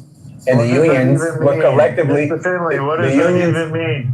It means that the unions would have collectively bargained and then you couldn't undercut them. Now listen, wish in one hand and shit in the other. Which one do you think is going to fill up? I'm just telling you that as a pilot, they can't undercut my salary because I'm in a union. We all got to get paid. We all got to get paid. We're going to get paid. Joe, let Finley cook. Well, they do have immigrants in my field, Joe, and they have to pay them when I get paid. Right. They can't undercut us. So Finley, it's interesting. Finley said something here, Joe, that I think is very important. In his industry, they're forced to hire people based on qualifications. I have no. If you're hiring immigrants based on qualifications, it's a fair one-on-one look saying, hey, I compared these two and based on skill set, I'm hiring this person. And if the salaries are equivalent or not or whatever. But when you're making decisions solely based on I can get this guy for cheap or I can make this guy work 24/7, and I can pimp him out and I can pay him a lot less. No, King, that's not. But King, that's how most non-union companies work anyway, though, King. For a corporate job like a finance tech, data analyst, and all, especially when you're competing or going for all the American companies, they actually treat you like an equal employee. What are you saying? No, we're talking about. We definitely cannot say they're less qualified because they're way more educated on average. Way more educated. So Finley, just to be clear, okay, take the large companies, and I can prove it to you. I can name you the executives of the companies, and I can bring them on here to talk to you. Google, Amazon. Hold on, I'm not done. Wait. Are you on LinkedIn? Sorry. No, Workday. I can mention WeWork, and I can bring the executives on here. And they've told me, their exact words. An executive back in India. I am not done. Okay, go to LinkedIn, search my name. My name is Yastika Sharma. Okay, and I just applied to a company, communication specialist wiring. It's in San Diego, California. It's an American company. Interviewed me, but they did not hire me Hey, because Joe. I don't have Joe, my can I EAD finish? card yet. Joe, can I finish or not? Am I going to become like ridiculous? Look, what two of you, just King and I mean, try so- to actually just have a conversation one-on-one. If you take the Florida. Anyway, so the point here is I think people don't understand this whole issue, okay? Is again, if you put people on equal playing field, most of the time companies would choose to hire Americans. If you put them on, hey, you know what, this guy will work for $10,000 or $20,000 less, then obviously you get, and by the way, that's true with Americans too. If I'm hiring someone to work for me as an American and I have two guys that are equal, I'm gonna take the lower person. The issue is that Indians tend to be in that position initially. Now, when they grow up, they grow high. Like look at Satya Nadella, read his story. He put a whole YouTube video on it. He says, I started off as a consultant. I was way underpaid, but I moved up the ranks over the years. Well, the door was open for him because he had an opportunity to go in to consulting and do that. But Americans didn't get the door open. They have to show that they're highly qualified to get in, and the door is not open for them. And so because the door wasn't open for them, they don't have that chance to do it. So they still got to compete. They still got to get the second and third level degrees. They still got to do all that stuff. But they're not competing at the top level. Doesn't need to do anything. Okay, sorry, He's you an go on. electrical You go on. I'm sorry, my boyfriend is an electrical engineer. He's Good. studying. He's working in like McDonald's. He's getting his serial license. It's just free to work. Notice how wherever he she's wants. comparing McDonald's. Notice how she's comparing No, McDonald's I'm to saying- high-paying jobs. She's illustrating the fact that he's working his way up. If he But I- has but- to come, but I- wait. If he has to finish his electrical engineering, there's no way Yeah, he can so- work 40 hours a week because he has to finish his studies. He has to focus on his studies. You know. So you do respect, man. I'm sympathetic to what you have to say, but King was not finished, and I really wanted to hear the end of that, if you don't mind. Go ahead. So the point is that you take these large companies. If people want to get jobs in these big companies, Google, Microsoft, all this stuff, you got to know someone American. You gotta know. And for most people, even Indians too, you got to know someone. You got to do it. But I know these executives, and I've talked to them, and I can bring them on here, and I mingle with them. In fact, I'm in San Diego right now, going to a conference where I'm going to meet some of these people. And and they tell me we hire these people. We look for people that are Indian. Okay, that's what they say. We look for people who are Indian because we know we can get them lower than what we'd have to pay an American. So don't have to give them stock share and all that. Then I asked them questions. What about Satya Nadella or Sundar Pichai and stuff? They said, well, yeah, they worked themselves up. Then obviously they earned the right to be there. I said, well, why wouldn't you hire an American? Because they're going to demand that stuff right away. And so we hire them. It's capitalism. Is this for a STEM field job? Are these STEM field jobs? These are all IT related and STEM field jobs. Yes. But to be clear, the Indians are qualified, and if you're gonna go qualification for qualification, you know that they're gonna outperform us. So they are way more educated than we are. Hold on. So Finley, how can you make a blanket statement? How can you make a blanket statement like that, Finley? Because I know many Indians that drive cabs. Are you saying they're more qualified to drive cabs than us? I'm speaking in generalities. So Finley believes, so Joe, Finley believes that Respectfully, Indians are more qualified to drive cabs. King, you're not going to do that. I'm not going to allow you. No, what you're doing is you're taking a sentence out of my paragraph and you're creating a whole new paragraph. Don't do that. I don't like when people do that. So respectfully, don't do that. Don't do that. Are they all more qualified? Generally speaking, I didn't say all. Who says all? I speak in generalities. If I say Florida's hot, right, a hot state, right, you're gonna say no. In January they have 5 days of cold weather. Does that mean Florida's not a hot state? That's what you're doing. I'm speaking in generalities. Right? Don't do that. Don't do that to make a point. You're an intelligent guy. You don't have to misconstrue what I say. You don't have to mischaracterize or misconstrue what I say to make a point. You agree that there are Americans? Let me finish. You demand that he move her out of the way to make your point. I'm demanding that you move out of the way so I can finish my point. Well, right? When I wasn't done, you cut me off. So I didn't cut you off. I absolutely let you land. Well, no, I didn't land yet, and then you did land. No, in the Middle East, well, no, King, that's I not didn't- true. King, Americans King, are I like didn't- that. King, I let what the you said. quiet, and then I started talking. Right? You so, go on. You're gonna bitch and moan. Go on. And so my point, you can all that. My point is that we can't have it both ways. But I was making a general statement that on average they are more educated than us. Absolutely. She's coming from a country. It is true. She's a third of America. Only a third of Americans have a freaking 4-year degree or better. Only a third. Okay. I guarantee you that number is higher for Indians, right? Well, that are coming here. That are coming here. That's mad. That's mad. What are you talking about? No. If a third is a third, that is a per capita number. A third of a larger population is obviously more. A third is a third. That is a per capita number. If there are 1,000 Indians and there are 10,000 freaking Americans, and I say 10%, right? That's a per capita number. I didn't give a number, right? And so we're making excuses. The reality is Americans, we're not as educated as our immigrant counterparts because the people that we let in, specifically people from across the water, have to be either have money or education. They have to have some kind of merit to even get in our freaking country. And so I can't knock them for that. I have to say we got to work harder, right? We got to freaking work harder, and we don't want to.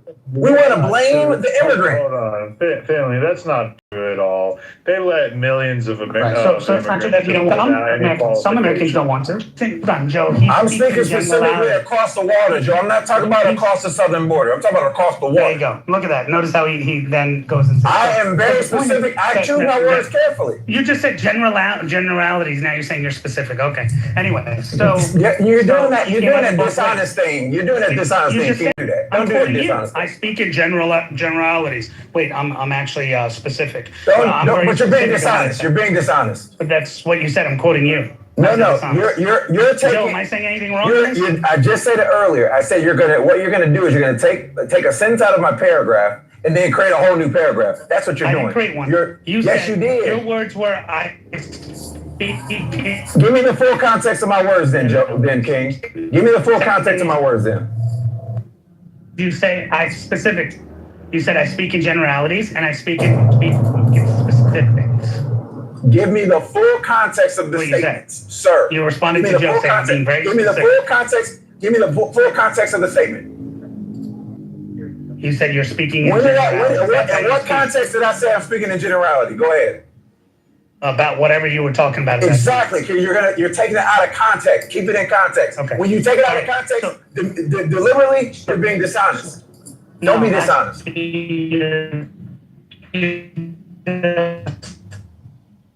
That you're taking out of your ass both sides. So anyway, so the emphasis by saying this is what I heard Finley say. Okay, I heard Finley say Americans aren't capable. Okay, of doing these jobs. Okay, and that Finley didn't say that. I'm not. I just told you what I heard you say. Can you hear properly? Then you're not listening. So why? I'm not allowed to have my own opinion on what you said. You can have your own opinion about anything. Well, I also heard you say. Well, I am being honest in what I heard. You're being dishonest. You're being deliberately dishonest. You speak in generalities, and I accept that. Now you're also twisting what you said to trying to clarify. I'm not twisting. I'm not twisting anything. You're the one that's twisting to make. So let me tell you what I feel. That's just dishonest. So how do you know how I feel? I'm telling you, you're being dishonest. So how do you know how I feel? I'll wait for you to give me evidence. Did you read my mind? I am telling you, you're being dishonest. So shut the fuck up and let me. I'm telling you, you're being dishonest. No, I'm not. I'm telling you how I feel. The aggression isn't necessary. If you disagree, then you can explain it after. So here's what I feel you said: that Americans aren't capable because 10% of Indians who come into America, you believe are more educated. This is your belief that they're more educated than 10% of Americans who are in this country, who are going to, or maybe you just meant the entire population of Americans and the 10% that are coming in, which wouldn't be a fair fair comparison. But you're saying that they're more qualified, and you know what? you may be right. There's a lot of Indians that come in here with high degrees. And also there's scandals where Indians came into this country showing degrees. Look it up online. I'm sure you won't because you're not an honest person. Where Indians faked degrees coming in on their H1, saying that they went to Andhra Jyoti Superb University in southern Chennai and put it on their application, and companies brought them in and faked the degree on it so that they could get an EB2 visa, and they came into the country. But in reality, they're not educated, but no one was able to vet them because the U.S. government can't do it. You won't mention that because you're dishonest on it. And so then they fake that. Well, if Americans have the opportunity to fake their degrees and get better jobs, maybe they would succeed. But they don't. Why? Because they get Americans do fake their degrees. Really? Americans fake their degrees, and Yes, so we know. E-Verify. So E-Verify. Let's look at the E-Verify stats on that. Oh, now you. Americans absolutely fake their freaking degrees. What is this E-Verify you're talking about? You don't know Americans don't lie to their resumes? We don't lie to resumes. Not only Indians do it to get over here. Americans don't lie to resumes. Someone who doesn't know about even employment process. E-Verify is used to verify background checks. I am telling you. Employment process. I am telling you. And you cut me off again. And you cut me off again, which you said. I am telling you that. I'm telling you that Americans lie to their resume. You just cut me off again. No, I didn't say about lying on resume. Notice what he just did, guys. I'm very specific in what I say, guys. That Americans don't lie about their degrees. He switched it to resumes. Notice, don't do that, Finley. Don't do that. Now you're being dishonest. I never said they lie about having degrees. Same difference. So no, it's not, because when they can get caught easily that you don't have a degree because they didn't make. An American employer here is not going to call Andhra Jyoti University in the middle of, and I know because I worked for them, like Accenture and other companies, and they said, who the hell's going to call some village in India? First of all, I don't even know if they speak English to vet their university, to vet their credentials. I said, I can't bring the degree. And the fact is they don't realize that I'm one of them. And they'll be speaking in their language and they'll say, something. And I'm like, dude, I understand what you're saying. Oh shit, I thought your family's from South and you don't know Hindi. I was like, yeah, well, get the fuck out of here. And they're like, okay. And they do it. So the level for which they do it is a lot. Now, are there Americans that probably say, yeah, I have a degree and apply for the job? Sure. But will they get caught? Yes. Will Indians get caught? Mostly, I would say about 95% no, except for the ones that are applying for a visa, lying about their job, about their degree. Then they get caught because the U.S. government says, provide me a copy of your degree. And now it's like, oh shit. And they provide a copy of it. And then the Indian embassy says, hey, that place doesn't exist. You're out. And that's what happened with some universities. Look it up, okay? That were issuing fake degrees for F1 visas and for other people, allowing those people to get, and they all got jobs, H1s, and then the university turns out, F1 issuing fake F1 visa, issuing admissions, and then fake degrees to Indians so they can get good jobs. That's the scam. So they can get visas. So they can get visas with fake degrees, is what you're saying. That's what you're saying? Because you also said that they would get vetted when they got the visas. So which is it? I'm asking a clarifying question. Can I get a chance when there's a chance? Yeah, I'll just respond like this. This idea, he's creating this narrative that there's all this fraud going on with Indians. That's what the narrative that he's creating. I didn't even talk about fraud. And then I basically responded that Americans lie on their resume because it is an equivalent fraud about lying about their credentials. That's not, that is lying about on your resume about your degree is the same thing. Americans do it. One gives you a visa. Lying about a degree on a resume is the same, this type of dishonest fraud. It's lying about your credentials to get here. It's the same type of thing. Americans do the same freaking thing, right? That's my point. Because you're trying to create this narrative that they're being dishonest in gaming the system. They're being dishonest in gaming the system, right? And I'm telling you, the net net of what I'm saying is, the net net of what I'm saying is, stop with the unnecessary trying. Stop it. I'm going to finish my point. Because what you're trying to do is you're trying to throw me off my point because I'm dissecting your point. The net of it is the two pieces. Number one, We love capitalism until it does not benefit us, right? And so that's number one. Number two, you're trying to make it seem as if they're gaming the system, right? They're not gaming the system. They're taking advantage of getting away just like we do, right? We say union bad, minimum wage bad. These things are bad. They're all bad, right? This is the argument that we make in this country, right? Until it has been, we should have did that. That's the net of what I'm trying to say. And the reason I have to bring up their fraud, and the reason.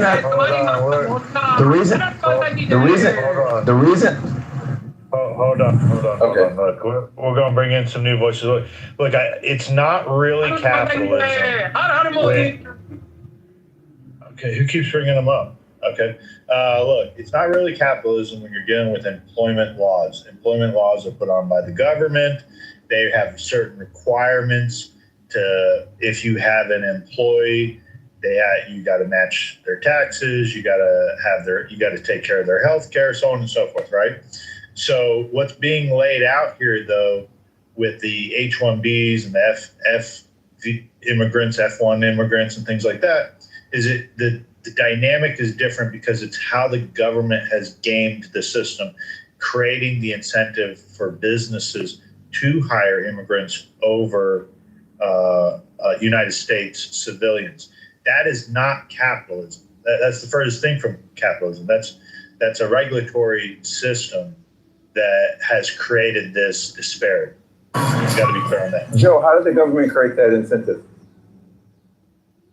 By not having the same requirements for the immigrant as they do the American citizen. How is wait. So if I hire you as an individual, he and I can agree on one thing. He and I can agree on this. It was created because the government was unable to. So it was actually started under Eisenhower. Some of this because Eisenhower said he actually was, and this is what's shady about it. He actually started it because he said, hey, to build new Navy ships. He started building the military industrial complex. They said, hey, we need people to do this specialized work over here. Hey, who can we get to do it? And it turned out that people from China and India, you could quickly get them in and you could say, hey, I could pay them cheap. It was almost like slave labor. I could bring them in cheap and I could get them to do this work. And, they'll usually be willing to learn the stuff quicker than hiring in America. So they brought people in on a temporary status saying, let's do it. The intent wasn't for these people. That's why all these visas are temporary. Wasn't for them to stay here forever, just to be clear. Okay, and you can read it. It even says it in the law. Okay, I know Finley will try to pretend differently, but in the law it says these are temporary. Okay, so it's very important that we understand that. So the purpose was for that. You've been speaking. So, can I say something? So let Joe finish because I was answering. Okay.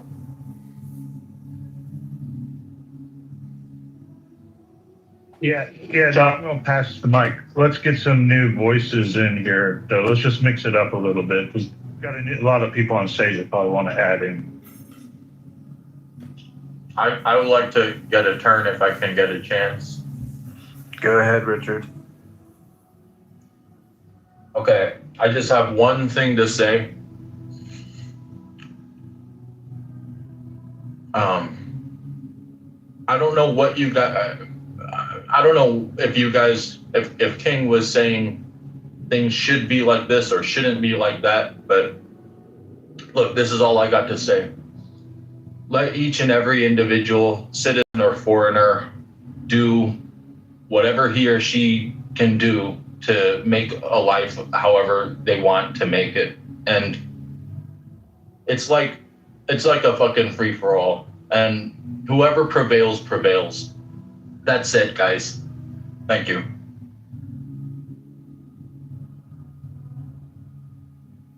Perfect. I've been trying to get back in. Do you want to speak? I just wanted to say something. Go ahead. So, I have noticed, so I studied Central Michigan University in Michigan, and I have noticed that most of the American citizen students or children get like scholarships and all, right?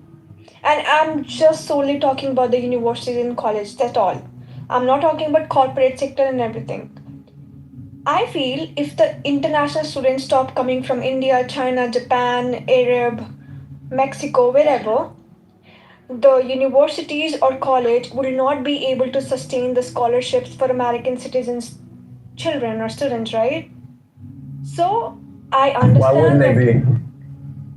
because I have seen, it's so expensive. And honestly, in the country like this, US, even if you're an undergrad, you can have such a good life and have a mansion and have a car like Mercedes, whatever you want. But in India, if you want to have like a good life, Most of the kids here are paying to go, and they're borrowing money to go. yeah, but Scholarships like only given to academic and They have the athletes. right.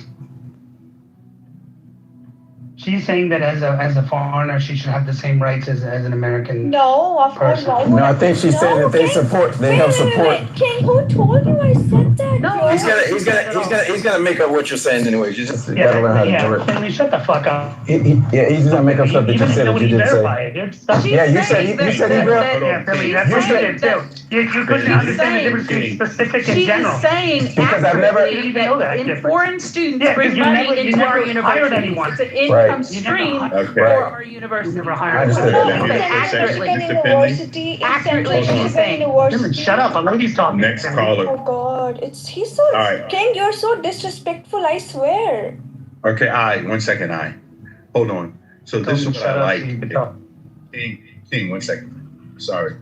One of the things, we can't hear everybody speak at the same time, and we do want to have good discourse, right? So one thing I will share really quick. Emma, you got your mic. I'm trying to get it. My screen went black. I'm sorry. No problem.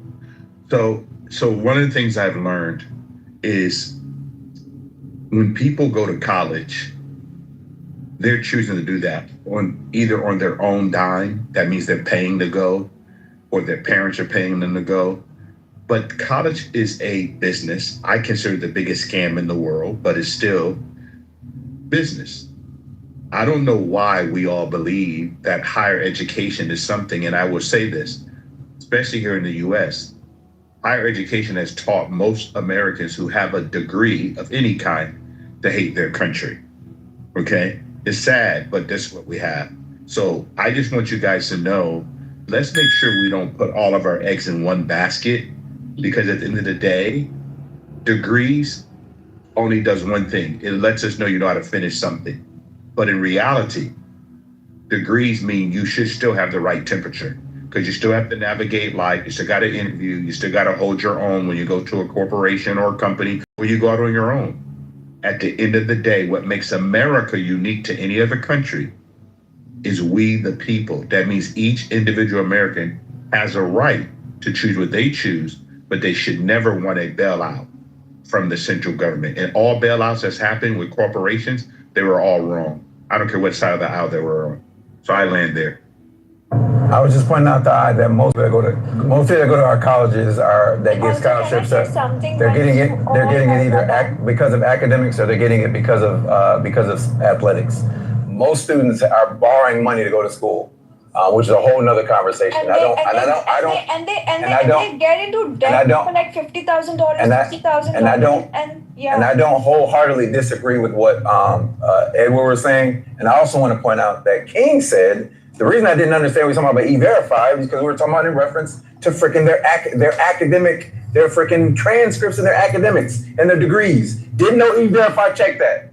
My fault. Honestly, actually, E-Verify does verify people's background. It does a background check, which includes, did you actually graduate from background check? I thought it only checked if you were doing work. E-Verify does a background check. I thought E-Verify only checked. I thought E-Verify. Mr. Philly, 1 second. I didn't land when King started piping up. I know, but could you guys do one at a time? I'm trying to. Okay, there's no awards here, guys. Let everybody speak. And then Emma, right after the next person speak, you can go ahead and speak, Emma. Yeah, one mic on Philly, please. All I'm saying is, because you said that I didn't know the E-Verify did anything other than verify that you are authorized to work in this country. So the E-Verify did background checks and degree checks. I didn't know they did that. It does. Last I checked, they don't do that. Yeah, they do. So maybe it's a module that you don't know about? Yeah, I would love you to post a link in the chat where E-Verify does more than check your work authorization. Because Why don't you just look it up yourself? Because when I did E-Verify, they asked for my passport. They asked for my passport. That's it. It follows your social security and tracks everything you're social doing. security number. It checks your immigration status. It'll work legally, right? Record. Of course, it uses the documents, the passport, the resident card, the EAD. Yeah, to make sure all of that stuff. Social security number from my It campus. does not check degrees or transcripts or professional licenses. Or criminal record, right? Criminal record Thank pops you. up on mine. Thank you. Criminal Didn't record think pops so. up on mine. Didn't think so. I didn't think so. No, it actually does. No, it does not. Well, serendipity, I use it, and it verifies that people are there. So do I. Okay. Well, King, maybe you're not wait using. a second, I'm guys. using a I'm different so module than sorry you, for, maybe, for but- interrupting you guys. So, King, basically, what you think is like, I would not say Indians, but you think immigrants come to this country with fraud degrees, fraud like Nope. employment history and everything, right? Nope, I didn't say that. I just to quote Finley, I didn't give a generalization. I speak in specifics. I said there's certain people that have come and done that. That doesn't And mean I get everyone does that. it. Exactly. He thinks E-Verify does. He thinks E-Verify does criminal background checks. So I don't know if I can trust. Guys, can I speak? This is You didn't why even know what it was being called. an Indian, guys, this is why being an Indian, I stay away from those consultancies because I also have an option to continue my visa, stay in this country, and then work illegally. I don't want to do it. I would prefer to go to my country because I have more countries to visit, right? Which is fine. But now my point here is, like, why do you guys hate immigrants so much? Okay, now you will be like, no, we don't hate it. It's fine. But in this whole group, I have literally shared my immigration status, my visa status, and everything. And even if you guys want any other information, I'm okay to fucking share it with you all. My LinkedIn history, my degrees, you want my transcripts, I'm okay to share that. You can get it verified from any other government in the world, you can. But still, somebody's like, Kari, go back to your India. Get a plane for her Florida, Black American Airlines and all. Like, what the fuck is this, bro? Well, I never said that. No, of course, I'm not saying like this. Like, why so much racism, guys? And you know Yeah, what that's wrong. it's doing to me? Wait. You know what it's doing to me? So, like, okay, I know, like, some Americans also visit to India. It's making me so much hate this country. Like, if I ever end back in my country, I would fucking start a podcast and tell all the Indians to stop treating Americans the nicer way because, bro, when we as Indians go to their country, they treat us like shit. And I don't want to do that because I've also met so many nice Americans. They're so nice to me and they're like, yeah. Because most of the Americans are also like, you know, migrants, their parents or grandparents. I mean, like, why so much hate, bro? Come on. I also hate people who are like illegally murdering people, like doing drug trafficking, human trafficking and all. But like at least spare the people who are legal immigrants here. Don't tell them like, Kari, go back your home. Of course I would go back home, bro. I have a fucking rich family and I have a family there. I would go back. But at least stop saying that your government gave me the visa, bro. I didn't beg for it. I didn't pay them money. Like I didn't bribe them. They thought that I was a good candidate for this country. They gave it for 5 years. I will stay here for 5 years and go back. At least stop hating me for those 5 years. I'm here to live. Why do you want to traumatize the immigrants? Just a general question. You said you have a rich family. Why come here then? Because only rich families. So in INR it's rupees, okay? In India it's a rupee country, okay? And in US it's dollars, right? You can convert like in dollars. It's expensive in INR. Yeah, okay. So I belong to a good family, and they were able to afford my US education system, right? So most of the US citizens cannot even afford education. I know I'm gonna get a lot of backlash because you guys are like on loan interest, right? My parents paid for everything in cash, and I'm not working, and they're paying $1,300 every month for my apartment and then my food and everything, right? I'm just here to like get a degree and like see if it works, it doesn't. Like I have a family back home, but that doesn't mean I'm open to race, like, you know. Yeah, no one like should treat you that way. discrimination. I'm with you. Yeah, I'm a human, bro. I fucking love America.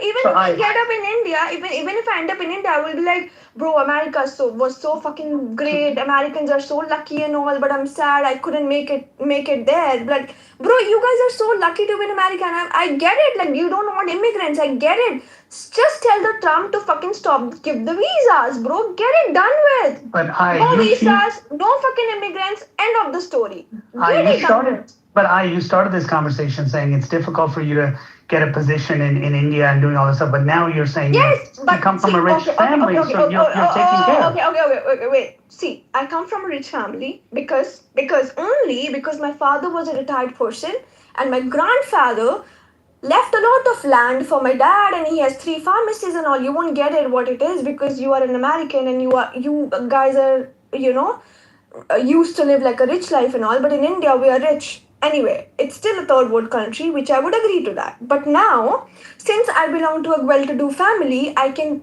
literally go to any other country, right? Now, the thing is, only US is the only country who literally has an interview for all the applicants.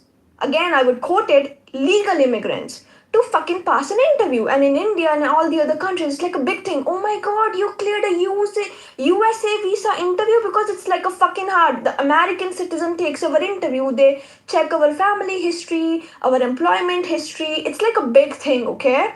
So we cleared it, right? I fucking got a visa on my passport and I came here, right? My father was like, Yastika, don't go there. It's gonna be a race. I was like, Dad, it's just an experience, okay?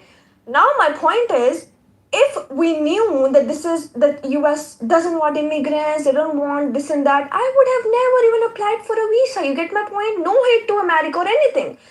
If I didn't want to stay in America, in India, I would have applied for any other country like Australia, UK, New Zealand, right? I just want to say that stop hating immigrants. That's all. We are also humans. I don't have kids. Imagine if I had kids, bro. Imagine. Most of us don't hate immigrants, right? Most of us don't. Doctor is like, I don't know if he's even a doctor or whatever. He says you should have listened to your father. Yes, I should have listened to my father. And guess what? When I'm gonna go to buy back my country, I'm like, Dad, you were right. Stop hating immigrants, bro. Most of us don't hate immigrants. Hold on. Look, it's not good. Look, let me offer a pushback to what she's saying, because you're just going to come in and coddle her, right? I'm not coddling. I'm telling the truth. I'm not coddling her. I'm telling the truth. Yes, doctor, you're so right. I'll go after you, Joe. You're mine. I'll go after you. Go ahead. I go. Yeah, no, let me just offer some pushback. So, look, I don't know. It's not personal. You shouldn't take it personal. You shouldn't take the internet personal. And do not give your personal information out to the internet or anybody here on this stage. Don't do that. That's a bad idea. I know, but then imagine, Joe, if I wouldn't have said that, then you would have think like I would have been an immigrant, right? Yeah, no, wait, listen, we'll take you for your word. But none of what we're saying is, you seem like a genuine person. I wish more Americans were as genuine as you. I hope you take that as a compliment. We don't, it's a breath of fresh air of how genuine you appear to be offering your story to us. And thank you for coming in here. However, the greater issue is that Americans have been inundated with immigration for how we kind of encourage change in our government is through these type of conversations, through this type of debate. And yes, it's about, it can come off crude, it can come off rude if you're the one that's being, essentially marginalized in the conversation, right? Don't take it personal. However, understand, you should learn what our grievances are.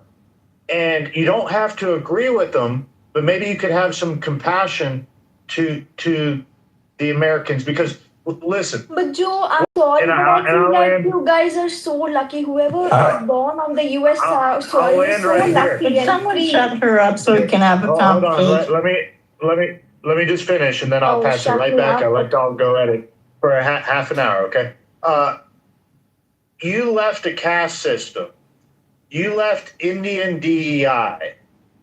And it's very similar here in America that you are being chosen because of a DEI, because of a caste system that has been created by our government officials. And that's why Americans have grievances towards immigrants coming here. And this is something that has only largely changed here since Donald Trump has become president. We were arguing about this years before, but our government would not listen to us. Our government sold us out along with the corporations and their agenda to do this.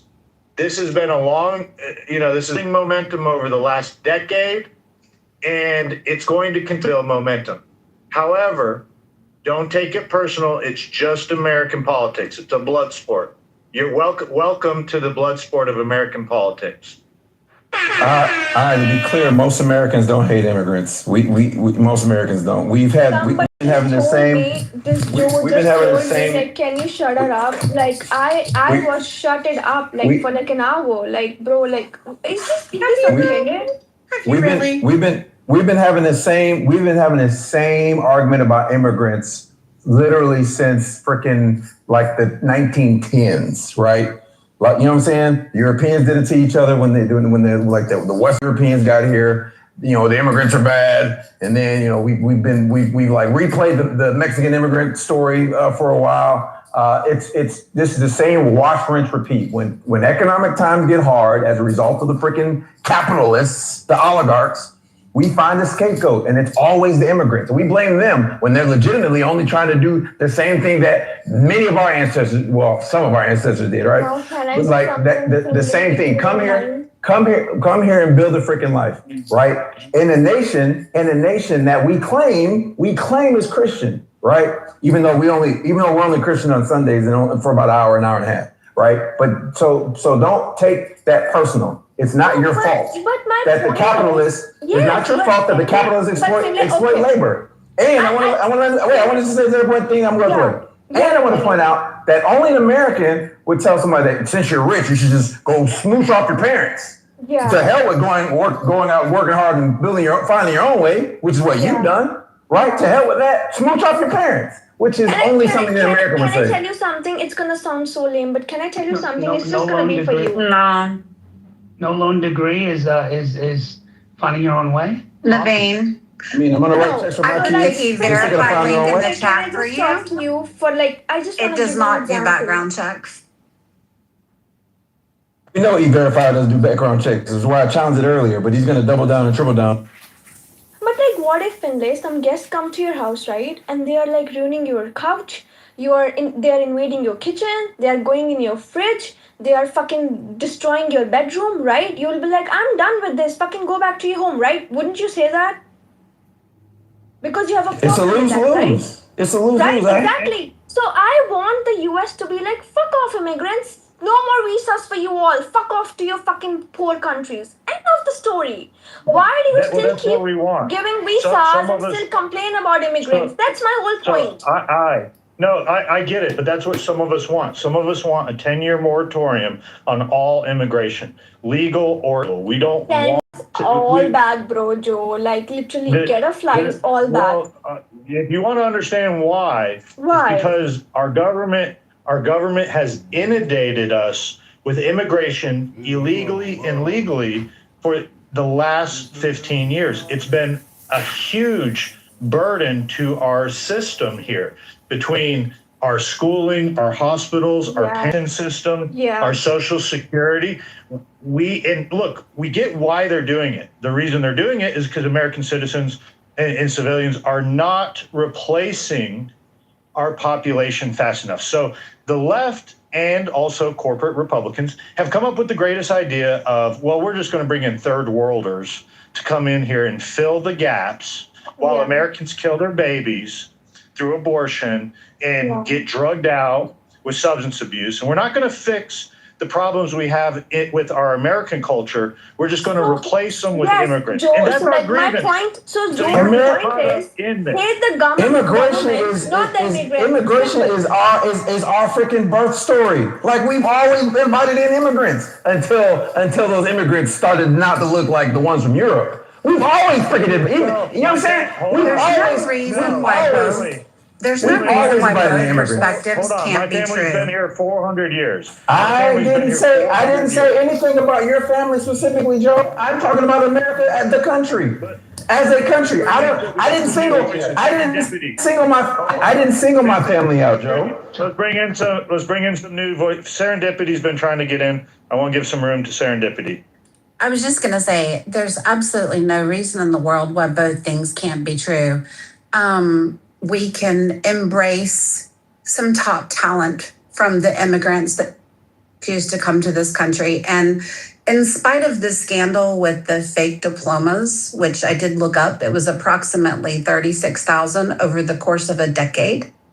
And we have anywhere from 80 to 90,000 come into the country every single year. The majority of the immigrants that come in have extended strategic degrees in particular subjects. We need that talent. And yes, we as Americans need to start, we need to take revamping our education system and the attitude that our children have about education and about learning in school. We need to make those changes because we do need to be more competitive. The attitude in American children when compared to children over in Europe, particularly in Asia, and India, is entirely different. Our children think that they work on this capacity of, well, I'm either going to be good at that or I'm not. And if I'm just not. And Eastern cultures don't have that mentality. Eastern cultures very much live with the mentality of, if I put in the effort, I can solve the problem. And that's a problem with our kids' attitudes. Those are changes that we need to make over here. So I feel like both of these perspectives can be true. You see this Indian? I'm sorry, I'm an Indian. You see this Indian? This is how Indian men are. And we come to the US so that we can have respectful men over here. Didn't you make this complaint about racism and now you're going to be racist about Indian men? This is how men treat us. How should be a racist toward our own people? I'm sorry, but Indian men are not like that. Not all of men. Of course, I have my brother, my dad, and all, but not all. But this is what they do. This is what they mostly do. So I'm going to just give my take on this because I'm really getting tired of listening to people say how much talent we need and all this other stuff. And I really hope that we get exactly what we deserve. So when our neighbors' kids can't get jobs after they finish college or after they get a technical certification or secondary education or after they have done all the degrees, master degrees, PhDs, and doctorates and associates, after all of that they can't get a job because you all are under this crazy idea that we don't have enough talent. And whenever I hear somebody talking about this, the first thing that I always hear, even though I didn't hear it in this room today, the first thing I hear is, well, nobody's gonna go pick fruit. Dude, these jobs, the majority are information technology jobs. The job titles are systems analyst, systems engineer, developer, programmer, project manager.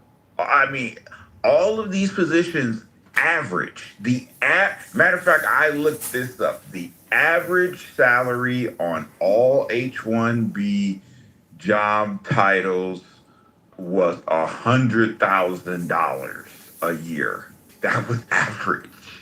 So, I mean, I just hope that we get exactly what we deserve by continuing on with this, because the Republicans aren't going to stop it and the Democrats aren't going to stop it.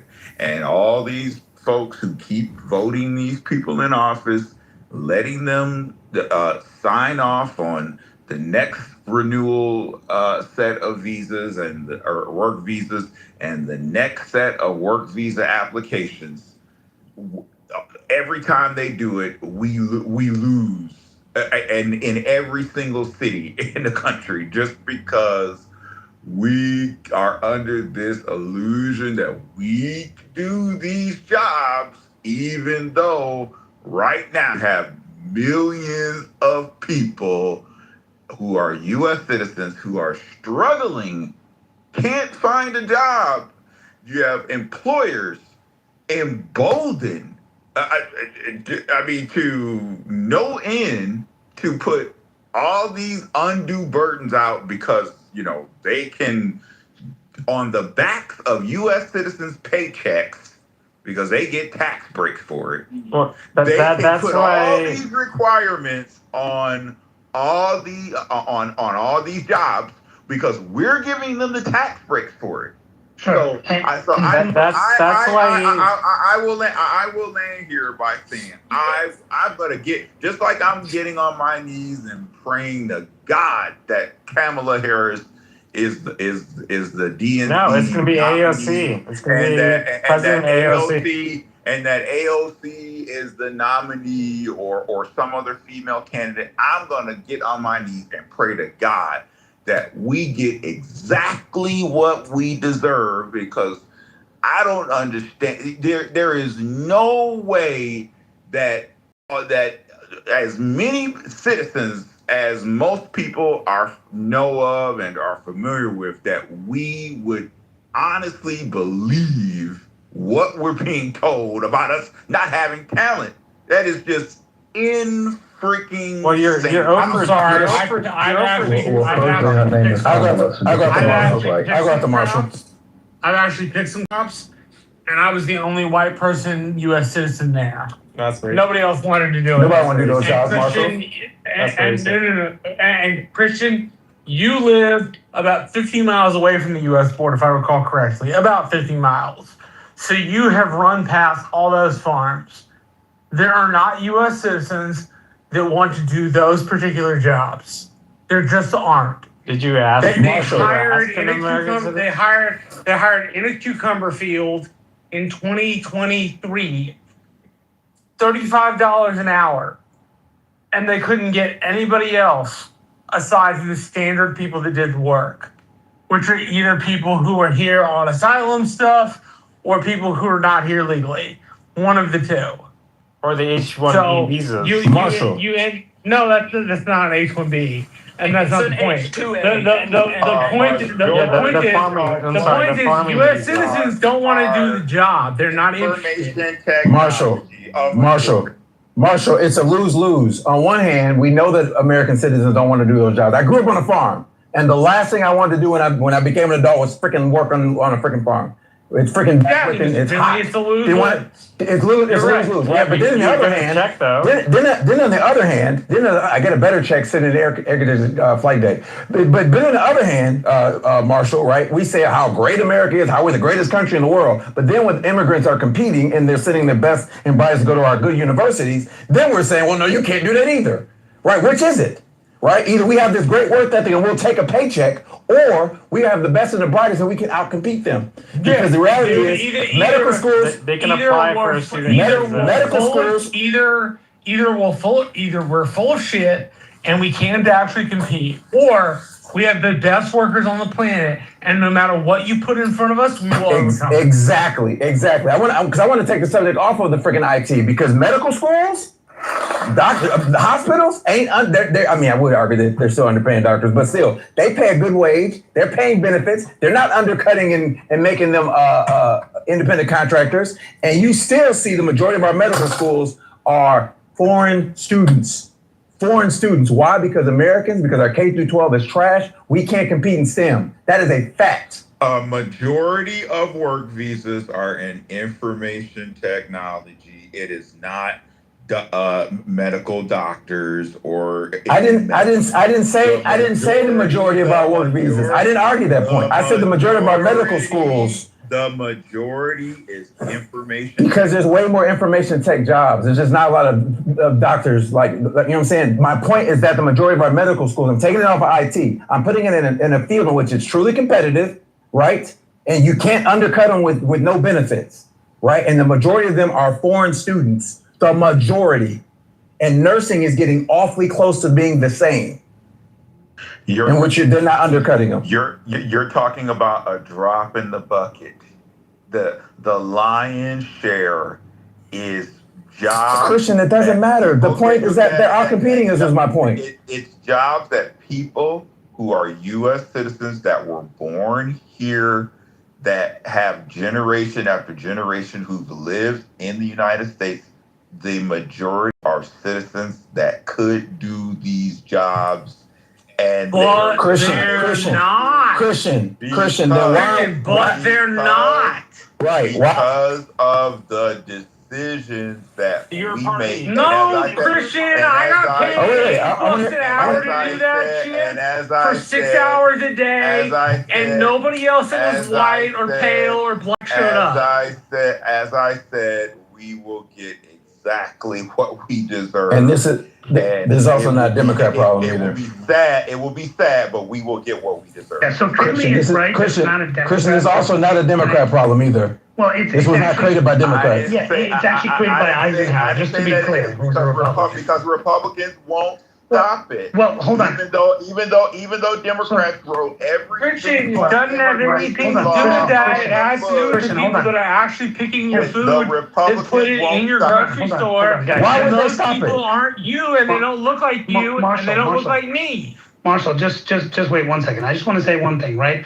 So where Finley and Christian, we have to agree. Finley is right on this, is that, yes, well, you're right as well to say that a lot of the majority of it, at one point at least, was heavily IT, okay? And my contention in that was when and look, this may have changed in the last 5 years or so, but, for a long time, I was hiring IT people and I was staffing IT people. And one of the biggest things that would compete with these companies, Quality Matrix, other companies like this, that would pride themselves on training people who are on F1 visa, but were in STEM. They were maybe a computer science major, but they weren't going to get hired by Google and all this because they weren't the top tier of those graduates, and they weren't coming from an MIT and all that. They were coming from a local university like a Stony Brook University, which is also a very good school, but other schools like that they were coming from. And so the view is, okay, well, they're not going to get one of those things, so they need an H1, but they're capable, so let me train them in QA testing,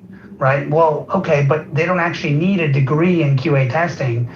They don't actually even need a degree to learn QA testing, and some of the people who didn't have the qualification for doing it, so they were doing it. But where Finley is right is that a lot of people are coming here with a medical background and other things and are getting those opportunities because for a long time, Americans felt like, well, what's the point of me doing this when, I'm not going to get that. Let me find an area where I can succeed, whether it's business or what. And there's actually more Americans that are saying, you know what, screw degrees because I'm not going to be able to compete with these people, not because they can't, but because they feel the system has been rigged against them, and which has been both Republicans and Democrats who've written it. And the final thing I want to mention, to kind of support what Christian is saying, is that there are Americans who can do this. I do contracting work for the Navy. I have a billet right now where they're looking for somebody at the top level of cybersecurity. I'm not allowed to hire an H1. I have thousands of applicants that have come in that are US citizens that have this background. So what that tells you is that companies, and this is where Finley is right, is the effects of capitalism, is that companies are basically saying, hey, you know what? This talent may be there, but holy shit, I'd rather hire this guy because he's going to work round the clock, whereas an American will leave at 5, most likely. That's the belief, at least. Will leave at 5. This person will work around the clock. They'll do whatever. They'll say, yes, sir, yes, ma'am. They'll do whatever needed to be done. And our people will be lazy and do this. That's a discrimination from the company perspective, but you even have the freaking Navy looking for top-level people that are U.S. citizens, and I'm getting them. Now, I will be honest, some of the requirements, I sent an email to the guy saying, look, I'm not going to find degree people with these certs, but there's a lot of Americans who are getting the certs that don't have degrees that are highly qualified to get those jobs, and they're able to get them.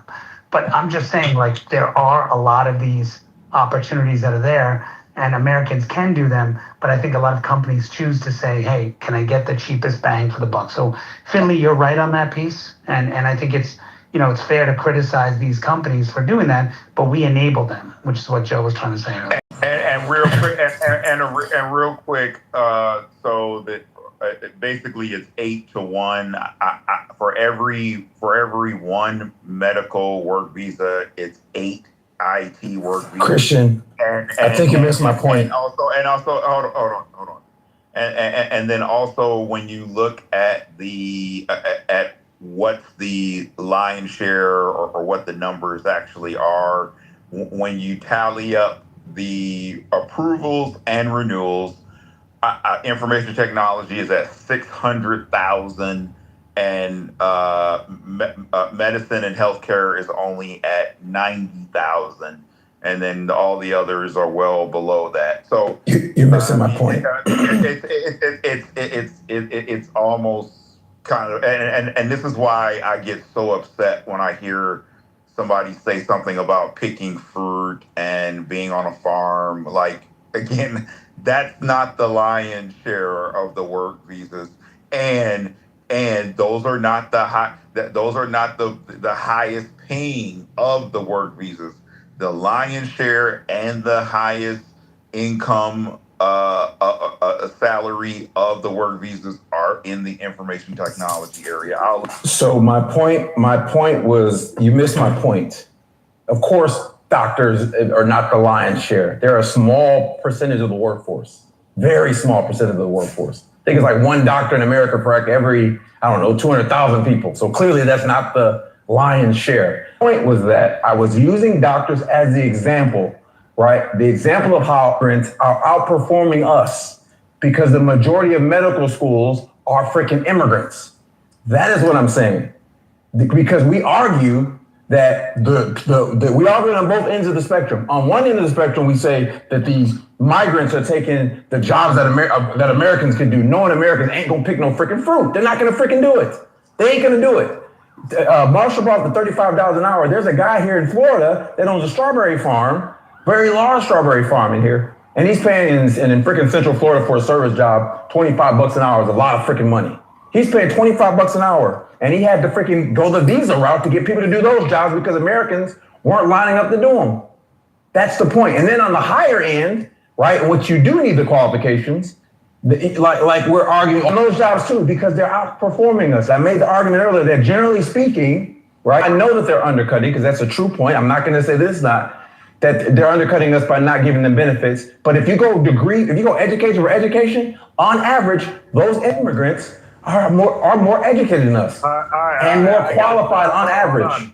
Hold on. I got to stop this misinformation. This is a simple question you can ask Grok.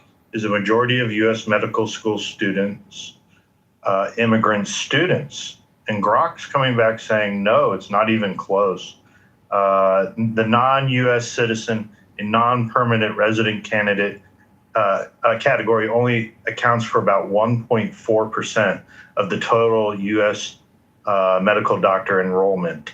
So where are you getting this belief? Do you mean children of immigrants? Is that what you're getting at? No. He's saying immigrant students. No, we're talking about in the case of someone I don't know. Do you have a source, Joe, for where you're getting your data? The Association of American Medical Colleges. Yeah. AMA. I will. So yeah, I'll post it right here. This is 2023. Okay. Posted down here in the bottom. There you go. Pretty simple. So look, what you're saying right now is just a platitude. It's a talking point. It's political rhetoric. It's BS. It's not true that a majority of the medical doctor students are immigrants. I'm gonna post my source. Why do you hate America so much, Mr. Finley? Why do you? I don't hate America. What the hell are you saying? My father's a freaking Vietnam vet. What the hell are you talking about? My grandfather fought in Korea. What the hell are you talking about? I wanted to go to the Air Force to become a pilot. I don't hate this country. That's just silly. That's like saying my cousin that's a criminal that does criminal things and I criticize him for being bad, I hate him. No, I hate what he does. Yeah, that's a crazy allegation. That is a crazy allegation. And if our country went to war, I'm the first one to sign up. What the hell are you talking about? You talk about American citizens as if they're dogs. I'm not talking about American citizens. I'm talking about the systems that we have created. I said K through 12 is trash. It is a trash system. And I'm talking about the dumb arguments that we make. We argue that the low wage jobs, Americans don't want to do them. They don't. That's a fact. That's not me hating this country. And we aren't competitive in STEM. We're just not. That is a fact. I posted it. I'm gonna find. I didn't pull that stat out of my behind. Residents. This is total U.S. MD. I'm not. If I'm wrong, I'm man enough to say that I'm wrong. If I'm wrong, I'm man enough to say I'm wrong. But I didn't pull that stat out of my behind. I certainly read that somewhere. I make stuff up. Yeah. Well, I don't know. I'm calling it out. This was a. I just said if I'm wrong, I'm wrong. I'm gonna find my source and I'm gonna post it. I have no problem admitting when I'm wrong. It's been one of your pillar talking points. I'll say it again, Joe. Joe, I'll say it again, Joe. Just if say I'm wrong, I'm wrong, right? But I'm gonna find the source that I'm quoting from because I didn't pull that out of my behind. I'm not gonna sit here and make a big argument off of nothing. And why is it? Joe, one question. Why is it your knee-jerk reaction to ask him why he hates this country? He just was presenting facts. He's just remaining objective. Why do you take that as hate for this country? Clearly, he's perpetuating this narrative because he has some animosity towards, I guess he clarified what it is. The school system is where that animosity comes from. It seems like it's misguided because it's not misguided, Joe. Hold on. It's your pillar talking point. Joe, you have repeated this talking point. So, Joe, the medical doctor, since you interjected this. Hold on. About 15 minutes ago, you interjected this saying, well, look, I want to get out of IT and I want to talk about the medical field. And this was your number one talking point to lead into the medical field. Joe, Joe, that doesn't change my greater point about us being competitive. It doesn't change. Even if I'm wrong on that point, it doesn't change my greater point. That immigrants do come here more educated and they're more freaking competitive. It doesn't change that point. It doesn't. I said I'm going to find a stat. But also Joe, because hold on, Finley. Hold on. Listen, we listened to I Don't Know up here say that Americans can go pretty much largely. Hold on one second, Joe. Hold on, my wife's calling me. Hold on one second, Joe. No, I'm going to keep making my point. No, I'm saying keep making your point. I don't want you to think I'm ignoring you. It's cool, man. I don't take it any personal. I think you're a genuine guy, Mr. Finley. Glad to have you here. Look, face it, nobody lands on Clubhouse better than Mr. Finley. Well, he uses talking points that are the joke. He's a pilot. His ultimate narrative, and that's what I want to try and get to here, because I Don't Know tells us, and I don't know if she's right or not, but I don't know, Americans Joe. I just love America. It would be sad for me. Hold on, I don't know. Yeah, I'm talking to you. I don't know. You made it clear about an hour ago. Look, if you're going to interrupt, Moose, I'm just going to move you down. Okay. So I don't know. You made it clear that Americans can pretty much write their ticket wherever they want to go, right? Yeah. However, Indians cannot. In this country, Indians have. Okay, so we can't have it both ways with this narrative. This is a hypocrisy in the narrative. How can Americans be the dumbest people on earth that we can't get into college and we can't work in STEM fields? So we have to bring in all these immigrants, and at the same time, also be able to write our ticket anywhere in the world. But we have the best colleges in the world. They come to us to go to our Harvards and Penns and Yales and Columbias, you know? For how long? More? 40 Joe, years. I'm sorry, I'm not able to speak because somebody from this panel is muting me up. So, like, yeah. Oh, you're a hottie, actually. Pass the mic. Like, Now I'll hand it back to look at all the Chinese. All the Chinese, they come to America to go to our colleges. World with certain that other people. So that's true. And it's also true that, you know, you've been dealing with this thing for the whole existence of the country. And in fact, you know, I was really stunned when that thing was brought up about that executive order King brought up. I never knew about that. And I went and looked it up, and actually Trump rightfully intensified the attention to a law that was passed by Congress in 1990 where that was first established. So apparently both parties actually do agree with the fact that there needs to be parity in the incentives. That's very, very smart. But if you do have a shortage in an area of the economy, anytime you do, why wouldn't you legitimately encourage to bring talent to the country? Like, you don't think you can afford that, absorb that? Like, you make it sound like you're just kind of running out of everything. And you're, like you said, I think you used the word inundated, right? Like in the case of nursing, or we brought up, you know, healthcare, you say, oh, it can be more in IT than whatever it is. But shouldn't you just use like whatever sector that's important to human life?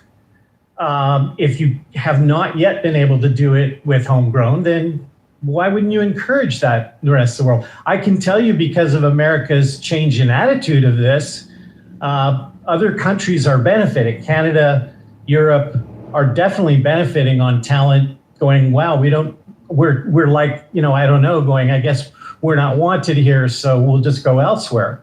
I think that talent is an economic asset to those countries that America's losing out on. Yeah, but what if their cultures don't assimilate with Western American values? Well, I can see. Hey, I do. I love Christmas. I love Thanksgiving. I love the turkey stuff and all. I love American culture.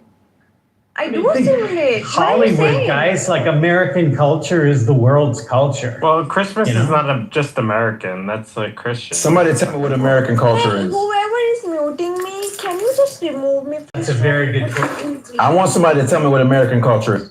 Football. Kid Rock. So you got enough football to be an American culture? A cowboy. Pizza. Okay, and the freaking Cheeseburgers. Steak. Hot dogs. Yeah. Yeah, and mashed potatoes. Hot dogs. That's American culture. A NASCAR race. And being NASCAR racing. And okay, so the Amish aren't Americans. Yeah, but they're Americans, but they're not really America. Fireworks. But they're Americans. Technically, yes, they're Americans, but they're not part of America. Finley, this is disingenuous. What's disingenuous? To act like everyone has to. You got to mute when you're not. Oh, my fault. You have background. Yeah. It's disingenuous to lead people down this path that says, what's American culture? And if everyone doesn't participate in that cultural piece, then that's not American culture, or that's ultimately where your narrative's going with this. No, that's not what I'm saying. I'm saying I'm making an argument you don't have to participate. Hold on. Just because eating hamburgers and hot dogs, for 4th of July picnics, things like that is American culture. But there are vegetarians that don't eat hamburgers. Okay, so it doesn't mean that's not part of our culture.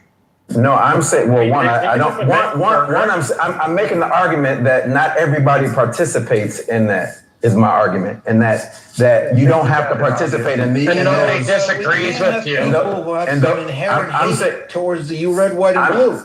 I'm saying those people don't have to participate in those things to be American culture. That's what I'm arguing. That if you come here, you don't have to assimilate. That's my argument.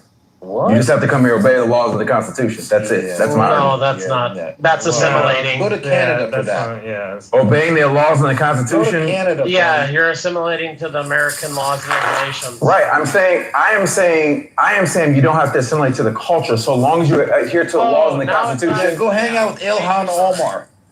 I don't know why you're yelling at random stuff, but I am saying that I don't have to eat hot dogs and participate in all the American cultural stuff. I am saying so long as you adhere to the Constitution. You don't have to obey the Constitution. Someone said Someone said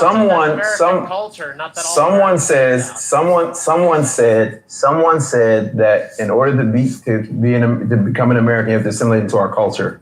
And I am saying that's not my requirement. My requirement is, and I should say allegiance to the Constitution and obey all laws. That's what I'm saying. Yeah, okay, that's your view.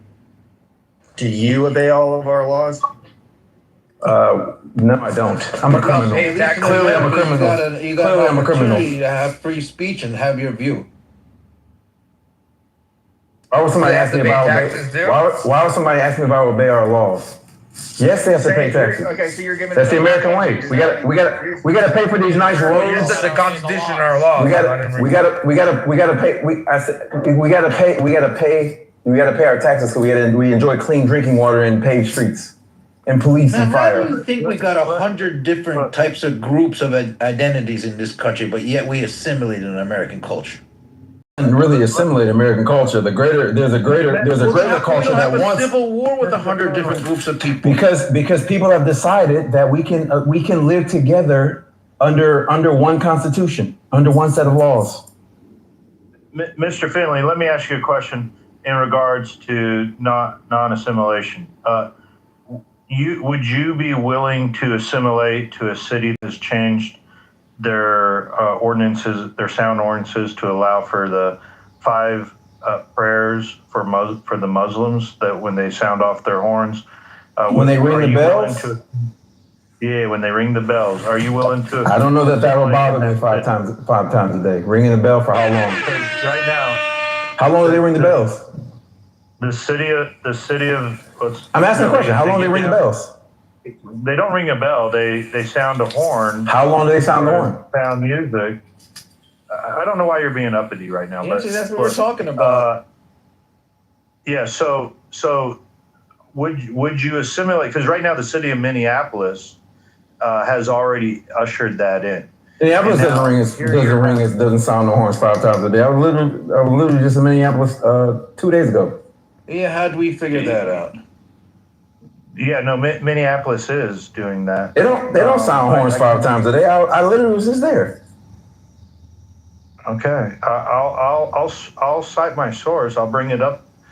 You might not have been in the region where they're doing it. Maybe you could, but you don't know anything about this. That Minneapolis has brought the. Even if they did, if that's what the locals voted in, why should I object? Isn't that local control? I didn't like the fact that frickin' the city of Milwaukee, where I used to live, had frickin' one-sided parking. You had to switch to frickin' parking. I hated that, so I moved. Just Google Patterson, New Jersey. Michigan. He said Minneapolis. Michigan. Yeah, but I'm giving you another example. Okay, if the locals voted for it, why should I object? They don't have liquor in my small hometown. The police, in my small hometown, that city wear a flag of another country. That's what I'm wondering. Should they wear an American flag on their police? In my small hometown, you couldn't buy liquor on Sundays. Should the American police department in an American city wear another country's flag on their police uniform, or should they wear the United States of America flag? They do wear the United States of America flag on the uniform. No, they don't. Yes, they do. All right, you want me to show you pictures? Show me a department with the American flag. Plenty of evidence. Show me what department in which is the United States flag not? New Jersey. I'm gonna look it up. Okay, I have a PBS article right here. PBS article was written April 14th, and Minneapolis becomes first major U.S. city to broadcast Islamic call to prayer 5 times per day. This is the difficulty when you're trying to have these conversations with people on the left, is that I'm not on the left. Why do you do that? Let him. Why y'all do that label thing? Well, you want to not give him his free. Oh, look. If I misidentified you or I dead named I don't identify as a political ideology or a political party. Okay. Well, you perpetuate you're because I'm in a room that leans right. When I'm in the lefty rooms, they call me a MAGA. This is what. Okay, that's cool, but this is what we call you as a water carrier because you perpetuate the leftist narrative. No, I don't. So that's why I'm in a right room and I push back against some of the ideas. If I'm in the left room, I push back against it. Call me a righty.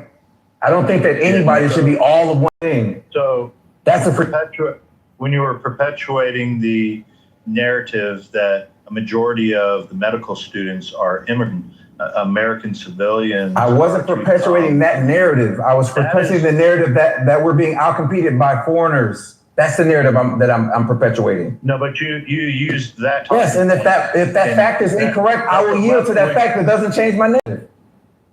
That's a left wing. It's not a left wing talking point. No lefty told me that. I read that somewhere. It weakens your position. Go ahead, Matt. I'm saying y'all, this is what people do. This is what drives me crazy about politics. People believe that if you object to one of their points, or if you object to their points, that you are automatically on the other side. That is a terrible way of freaking thinking. But when that point is on the other side, that's the problem. It's why the culture wars win so easily, because all your side has to do is come up with a culture war that will lather you up, and you will go out and rightfully vote for a dumb candidate. Both sides do it. It's just silly. You can certainly have two different thoughts that are on both sides of the aisle. This is why I love Alaska so much.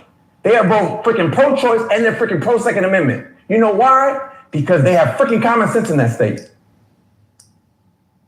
I think the issue, though, Mr. Finley, is that your points are wrong when you're that one data point might have been wrong, Joe, and you're gonna beat me about the head with it.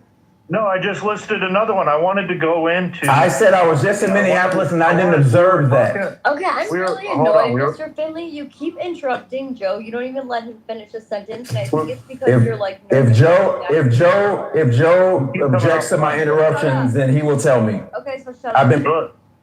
Well, Anne's a mod. Actually, you're in the room with us, and I didn't know Anne was a mod. I didn't catch that. My apologies. So other people are. Look. I want to try and bring it back.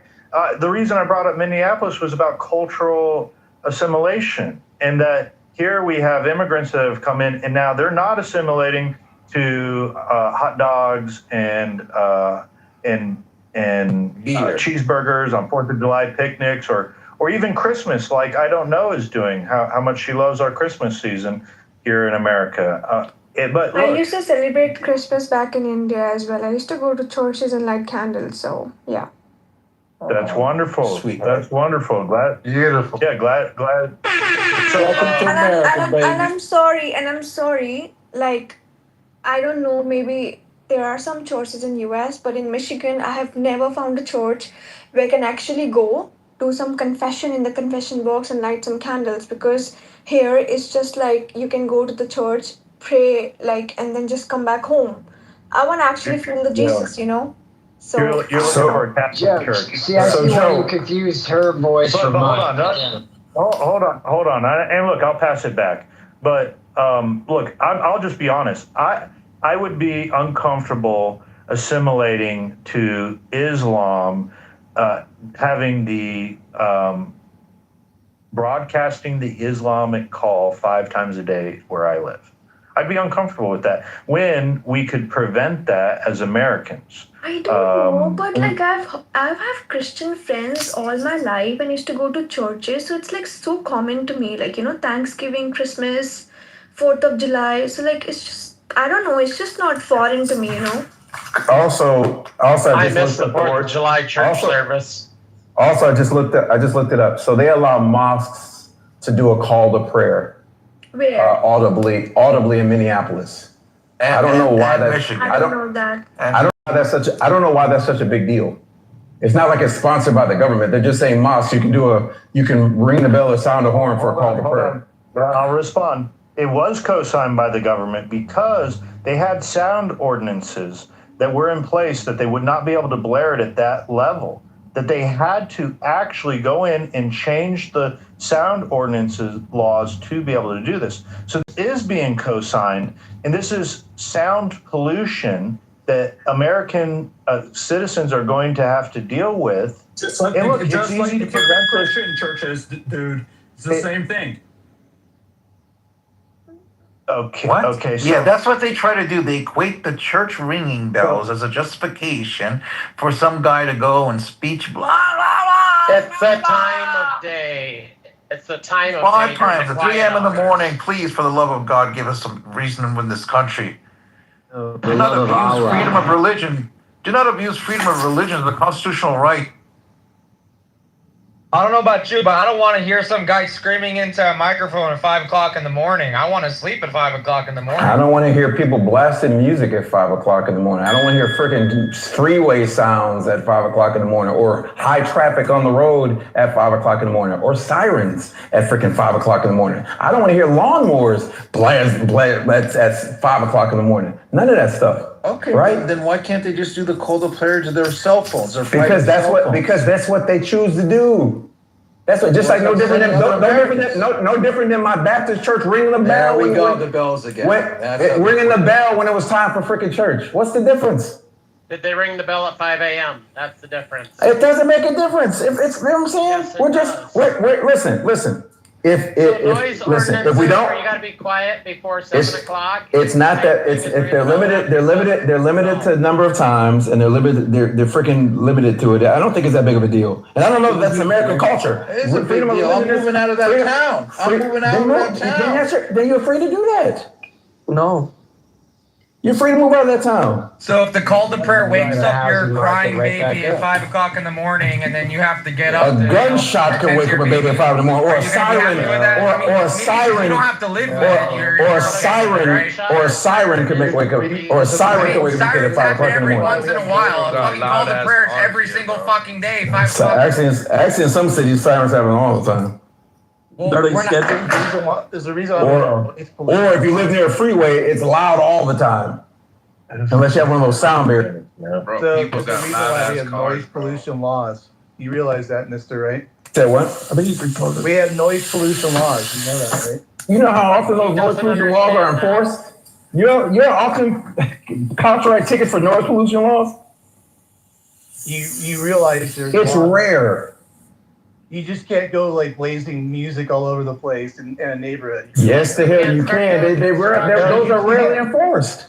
It's rarely enforced. Cite and release misdemeanor. Cite and release. Blazing music in a neighborhood, you're gonna get a noise pollution violation, buddy. Yeah, okay. It depends on the decimals. Wait, hold up. It depends on the decimals. And where you are. He's saying there's no law on it. I didn't say there was no law. I said it was barely enforced. He's a fucking idiot. I didn't say there were no laws. I said it's barely enforced. You said you could do that. You said you could just go do that. Like there's no. My law. point is that it's not enforced. That's my point. There's laws against jaywalking. How many people get jaywalking tickets? They're getting them. They're not. Yeah, they actually are. Obviously. Show me a city where they write a lot of jaywalking tickets. Mr. Finley, this is ignorance at its finest. For you to say that I jaywalked 6 times during this conversation. No ticket. I mean, you just cannot have my discipline. Look, noise ordinance laws are certainly put into effect, especially to businesses. Say a bar that has music, bars in certain neighborhoods, if they're a neighborhood bar and they have live music, they have to cut off at 9 or 10 p.m. There's many noise ordinances that are enforced all across America, all through many communities with different types of noise ordinances. Just because someone doesn't break it all the time doesn't mean that it's not enforced. It's definitely enforced. Joe. And so can I just ask a question? What's the big deal if there are already noise ordinances? What do we care? Like you said, it's a local issue, right? So if it's going on, Because you have non-Muslims let me in finish those my cities sentence. and I haven't towns. spoken very much. So let me finish my question. Why not just enforce the ones you have, as Joe was just saying? And if you don't have sufficient ones, you make new ones. What's the big deal? Muslims took over positions in the power of government in these areas to change the noise ordinance laws a few years ago, to now be able to have the call of prayer 5 times a day blasted over their speakers. That's literally what happened. They're forcing Americans to assimilate to their cult. They're not forcing Americans to assimilate. They went through the legislative process and got the law changed. Is that not American? Wait, Joe. Which states are you talking about? Which area? Minneapolis, Minnesota. Minneapolis. I got it posted at the top, Char. Come on, Ray. It's right there. There's a link. Minneapolis. Smart there. Oh, my bad. But they literally followed the law, used our laws, and got the law changed. We do it all the time. Go back to terrorism.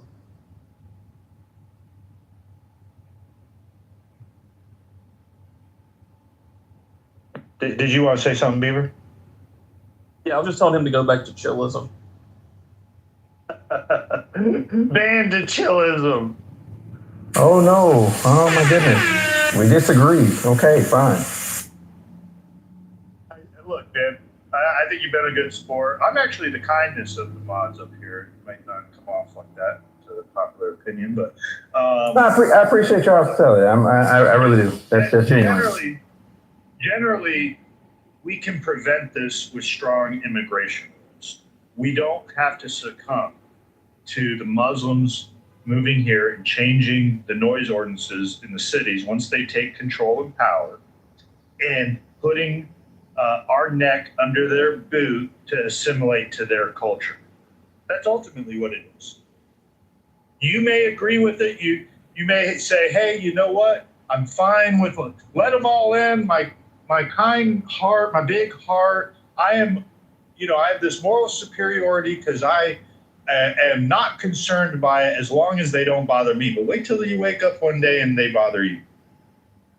I don't know how, again, first of all, if as Christians, we did a better job of, doing the work, we wouldn't have to worry about other religions, right? We're getting out because we don't do the work. No, because they don't play by the same rules. We don't do the work, right? This is why Christianity has been flat for the past 20 years, 30 years. But wait, we all know the Good Samaritan story, right? And the point of it was about the very thing we're talking about. It was about not just the fact of a good deed. It was on behalf of the stranger, the hated immigrant. That is the point of that story. Yeah, those stories are only good if you those stories are only good if you actually are practicing Christian. But we don't practice Christianity. We want a theocracy. We want a force. The same force that we're saying that they're doing to us, we want to do that to them. Listen, on a service level, that's what it. I mean, in a sense, you could talk about the charitable aspect, but it's a whole different aspect. Because look, I mean, listen. When it comes to immigration laws and not having people mind, I understand where the concept of you just not wanting these ordinances and these code of conducts being changed and everything, right? But all in all, I don't think that. Listen, look. What is this? This article says that Minneapolis becomes the first major USD to broadcast Islamic prayer, the prayer 5 times per day. I think that needs to be in this country a ordinance? No, I don't think it should be. But do you really think that stricter immigration laws is going to stop this? Because I don't think that immigration has anything to do with them doing this shit. Yes, it does. It's who's bringing in and what they're bringing in, what ideas. It's just certain people who believe in the Islamic faith, they got up in office and they started changing shit. So what? I mean, it's just like with Christians. Christians, are they even all immigrants? You guys are assuming all these people are immigrants. They're all second and third generation. Right, that's another good living in America. Which I see nothing wrong. Yeah, you guys are assuming all these people in Minneapolis came from outside Minneapolis and changed the law. Who said that? How many of them didn't, though? Because most of them did. Do you have any evidence about that? Away. Do you have any evidence? There are multi-generational Muslim families living all across. Prove your evidence that they're not immigrants. You guys said. I hear the Somalians bitch and complain about it all the time in their English second language accent. No. You guys are the ones saying immigrants are coming over here changing the laws. So isn't it up on you? It's on you to provide the evidence. You guys said immigrants are coming over and changing the laws and change the ordinance. Is Bima here? Bima, this is the example of Stockholm Syndrome, okay? This is when you're dealing with the citizenry that you can tell them blatantly what the issue is, and they're like, well, prove it to me, show it to me. I just don't believe it. I don't. If what you're saying is right. How do you know they're not homegrown American Muslims that they're just participating in our democratic process and got their way, right? After all these years, Minneapolis. Yep. Because we're familiar with that they dumped because we're familiar with them dumping immigrants in Minneapolis in the 1990s. They were doing this. Minneapolis, we're familiar with these cities being quote unquote sanctuary cities where they're inviting immigrants in to replace the citizenry. That's what they're doing. So it should be easy to find some numbers about that. Yeah, I'll give you an example. Here, if you're trying to make a point about the proportion of people in a city. No, I'm just asking a question. If you're trying to make a point about the proportion of people in a city and trying to make a point that all these people are moving in from outside of the country and changing the law, then shouldn't be too hard to find the numbers about the. I've got an example. This has been bothering me for a few months now. This is what happens. Listen to this. Hamtramck, Michigan. These immigrant folks, got together. They went to city council. They got a permit. They got a permit to slaughter their animals in their personal property in their backyard for religious sacrifices. Now we got people doing, because of a religious sacrifice holiday, this particular thing they do, they're slaughtering goats in their backyards in Michigan in their homes. And we used to, I don't want to live like this. It's not America. We used to slaughter hogs and chickens. I don't understand the difference. On my farm. On my farm. Between a farm and a suburb. What do you mean? I could, if I wanted to right now in my little. Hanging out with Billy on my backyard, I got this guy slaughtering. But if I wanted to do it in my backyard right now, I could do it legally. You guys, I'll tell you his problem. His problem is the ritual part of this. His problem is that Muslims are out here getting permits to do their Muslim shit. That's his problem. Are they getting permission to do it? No, the problem is mass migration and rapid social change. Suburban town. I can do that. I can do that in my HOA community right now and slaughter a chicken and nobody would say nothing. Ridiculous, bro. No, you can't. You get the police all over you. You wouldn't. Hey, real quick. So, wait. So, real quick. So, like, I'm pretty sure that Joe. I don't know if you're a Christian or not, but I'm assuming that you are, right? Listen, the ritualistic practices that Clark is talking about is found in that same Bible that you read every day, right? So let's say but you don't have Christians next door to me slaughtering the goat. Let's say if they were slaughtering the firstborn of every king of the United States of America. Backward Muslim thing. Yeah, but let's say if they were doing that. If you're going to call me out, and I wasn't even the one making the point about that, Sam made the point. But listen, it's very clear in the Bible about that we have nations. And to have nations, we have to have borders. And we need to regulate those borders. To hold against me my Christian faith, and that I'm supposed to just roll over and let immigrants in here without any sort of regulation to it, it becomes invasion. Joe, who is advocating no borders? You're creating a strong man every time you talk. No, not at all. That would be the borderless society. The borderless. Who's arguing for that, Joe? Who's arguing for George Soros. In this room, who's arguing for that? You're arguing. Hold on, Clark. You're arguing logical fallacies right now. To demand statistics when I'm citing that's a logical fallacy. Information. To ask for evidence. What are you talking about, dude?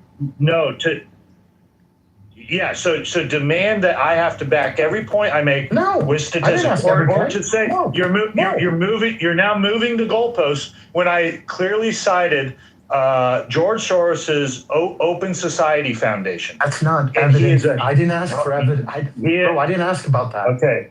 You were making a point about you demographics must struggle with political discussion. Right? Are you new to this? I think everybody listening can see what you're struggling with here, dude. George Soros is. You're just interrupting me. So George Soros is one of the largest funders of Democrat policies. He is advocating for having an open border.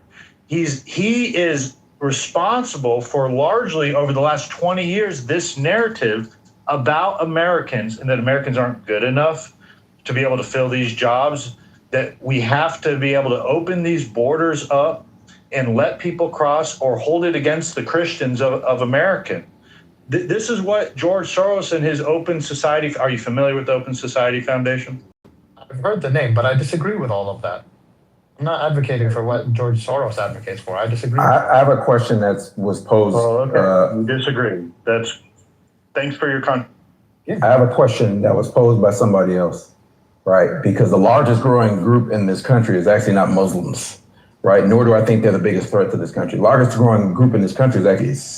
Why aren't Christians up in arms about godless people? Hey, we're such a Christian nation. Hey, Finley, Mr. Finley, can I add to that too? Believe in Christian beliefs, even if they don't believe in God. That's why. Okay, but watch this though. Hey, but real quick, just to build on what Mr. Finley said, right? Now, here's the thing, right? Because I think there's a certain narrative that, for me, when I look at the statistics and look at what I see personally, because I mean, you have to combine statistics with also your own, perspective on things, right? What you're seeing. I don't see, I mean, and don't get it twisted, I have seen one Muslim do something up here, but, based off what I believe, I don't think he did anything wrong, but, but let's just deal with this, right?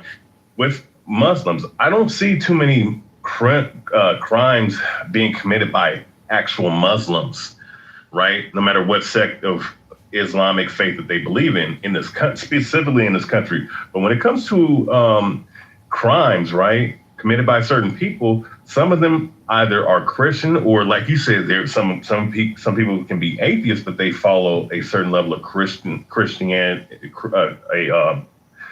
like a Christian belief, right? So all I'm saying is that if we like what Mr. Finley's saying, I'm gonna land here. I do think that we have to look at it from that standpoint. There's more people who identify Christian that are committing more crimes than Muslims, and yet people say that Islam is the fastest growing religion in the world. So to me, I think we have to look at that from that standpoint and really focus our targets and anchors on an objective standpoint instead of a subjective standpoint targeting Muslims. What are you, a Farrakhan supporter? What is wrong? Yeah, I don't know where you found your stats. Jeez, man. What religion the person is that How many Muslims?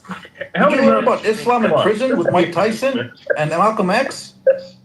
Yeah. How many motherfuckers? I will say this, and I'll back back. They have higher marriage rates, lower prison rates, high entertainment as a group.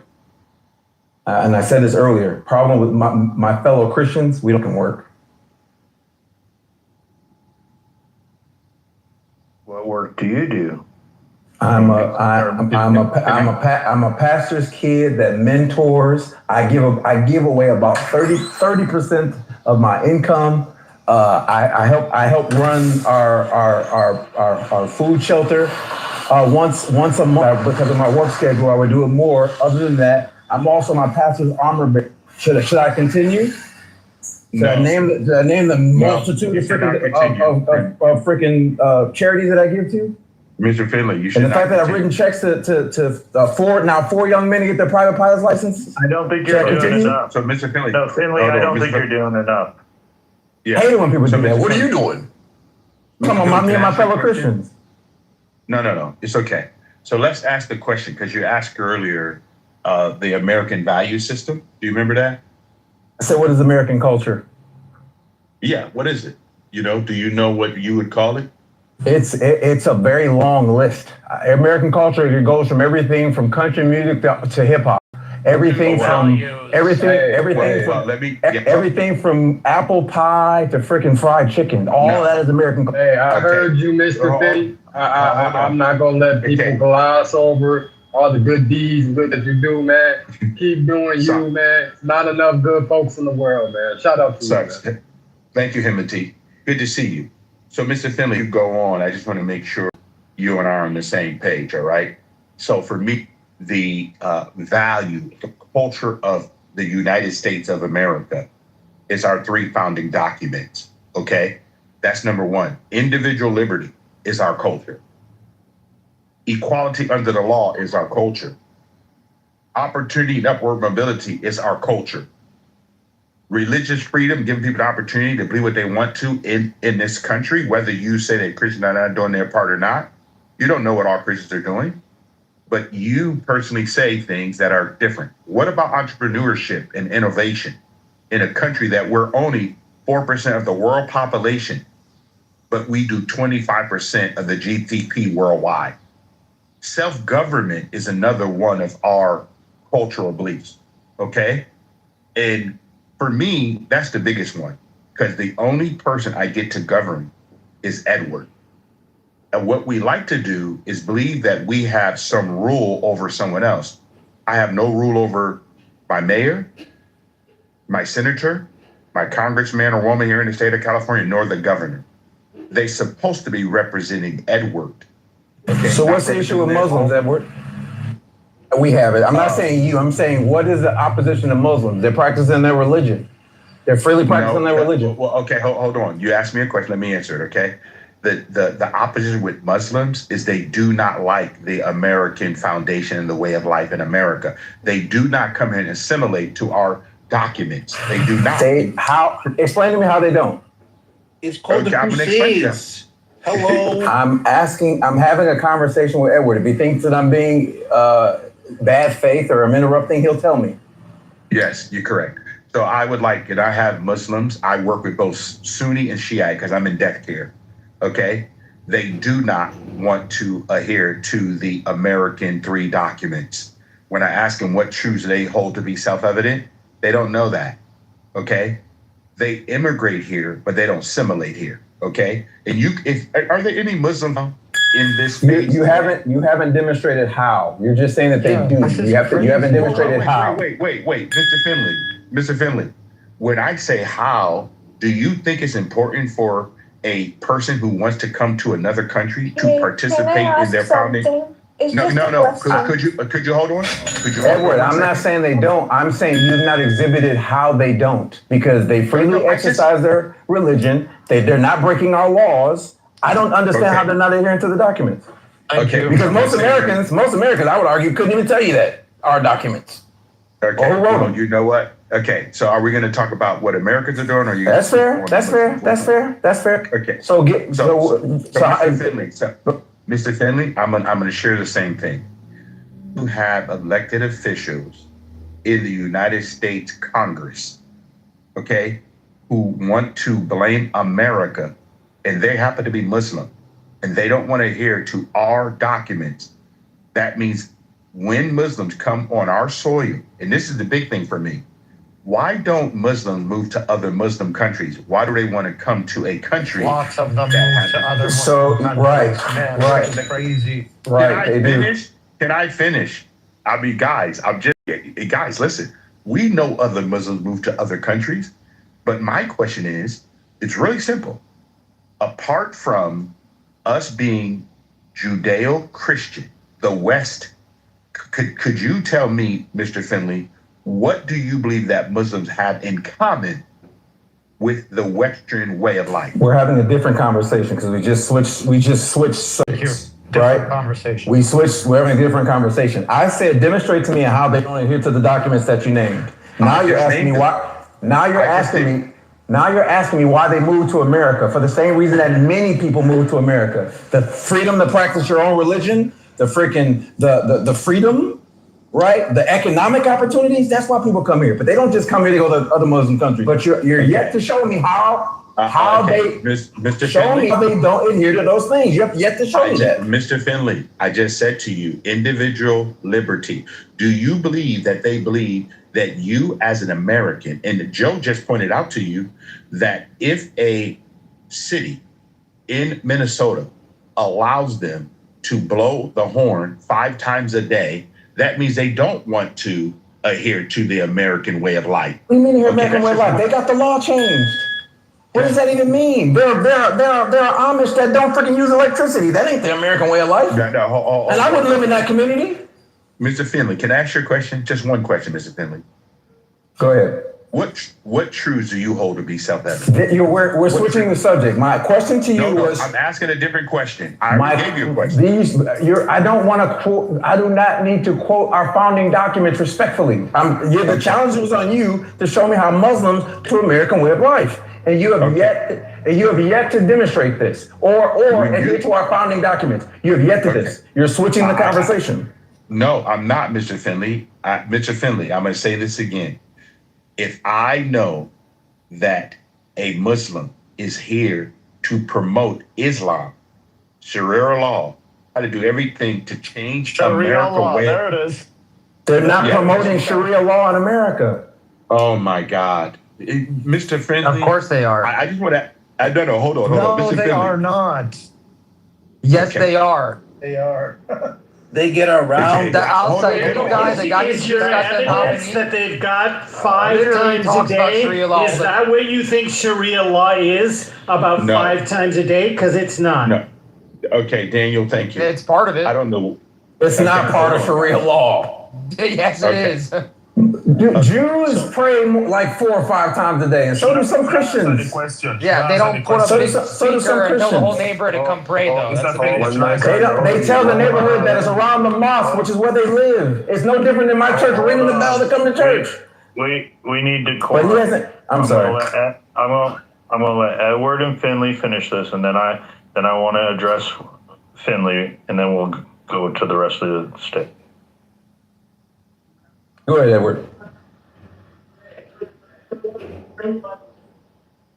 About that, Mr. The mic is yours. The mic is yours, Edward. Go ahead. Yeah. So the difference is that when we talk about, and you gave me a very good thing, good question, okay? So if I know that the American way of life is important, right? And how do Muslims differ, a uniform group of people, okay, and how they do not adhere to our way of life, their religion and their laws, okay? A lot of their communities right now are operating under what we talked about, the prayer, interrupting other Americans when they're sleeping, okay? And I've been to Muslim countries, but they do it here in the United States. Some Muslim communities, I got it, buddy. Some Muslim communities favor more distinct roles for men and women, where we give our women the opportunity to be what they want, right? Women get up and do whatever they want. They may either dress more modestly and different things like that. They don't like the way we do that. Now, in some areas of New York, there are times where you cannot have alcohol, you cannot have pork, you can't be in sexuality.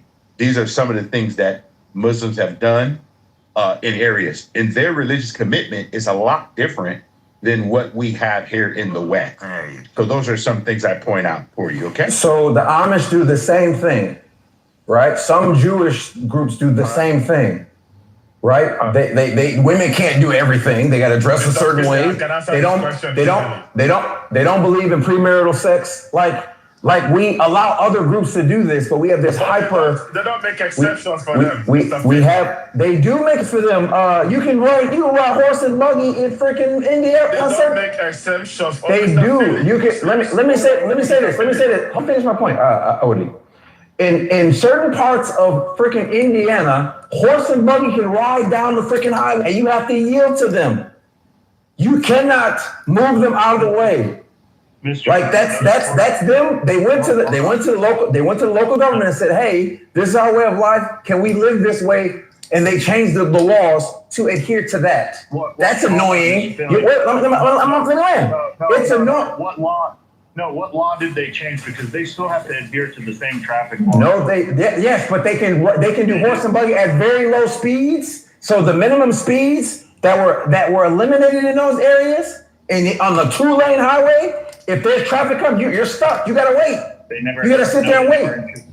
They never introduced a higher minimum speed in those areas because of the Amish. The Amish were already there when they started bringing higher speed roads into those regions. But look, Mr. Finley, I got to address this with you.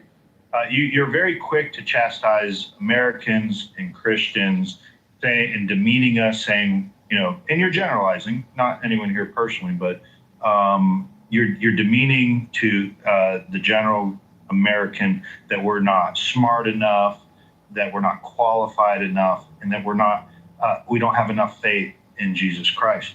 But man, I got to tell you, you got right here on this stage and started bragging about all of what you've done. And if you're because someone asked me, I think you. I wasn't bragging. Someone asked me. No, that was bragging. No, it wasn't. Someone asked me what I do. I didn't bring that up. Someone asked me what I do. I asked you. I answered the question. It wasn't me bragging. You asked the question. It was bragging, and it seems like you have this moral superiority. I don't have a moral superiority. I just want my family members to do better. I wanted to read to you, Matt, just real quick. It's 3 verses.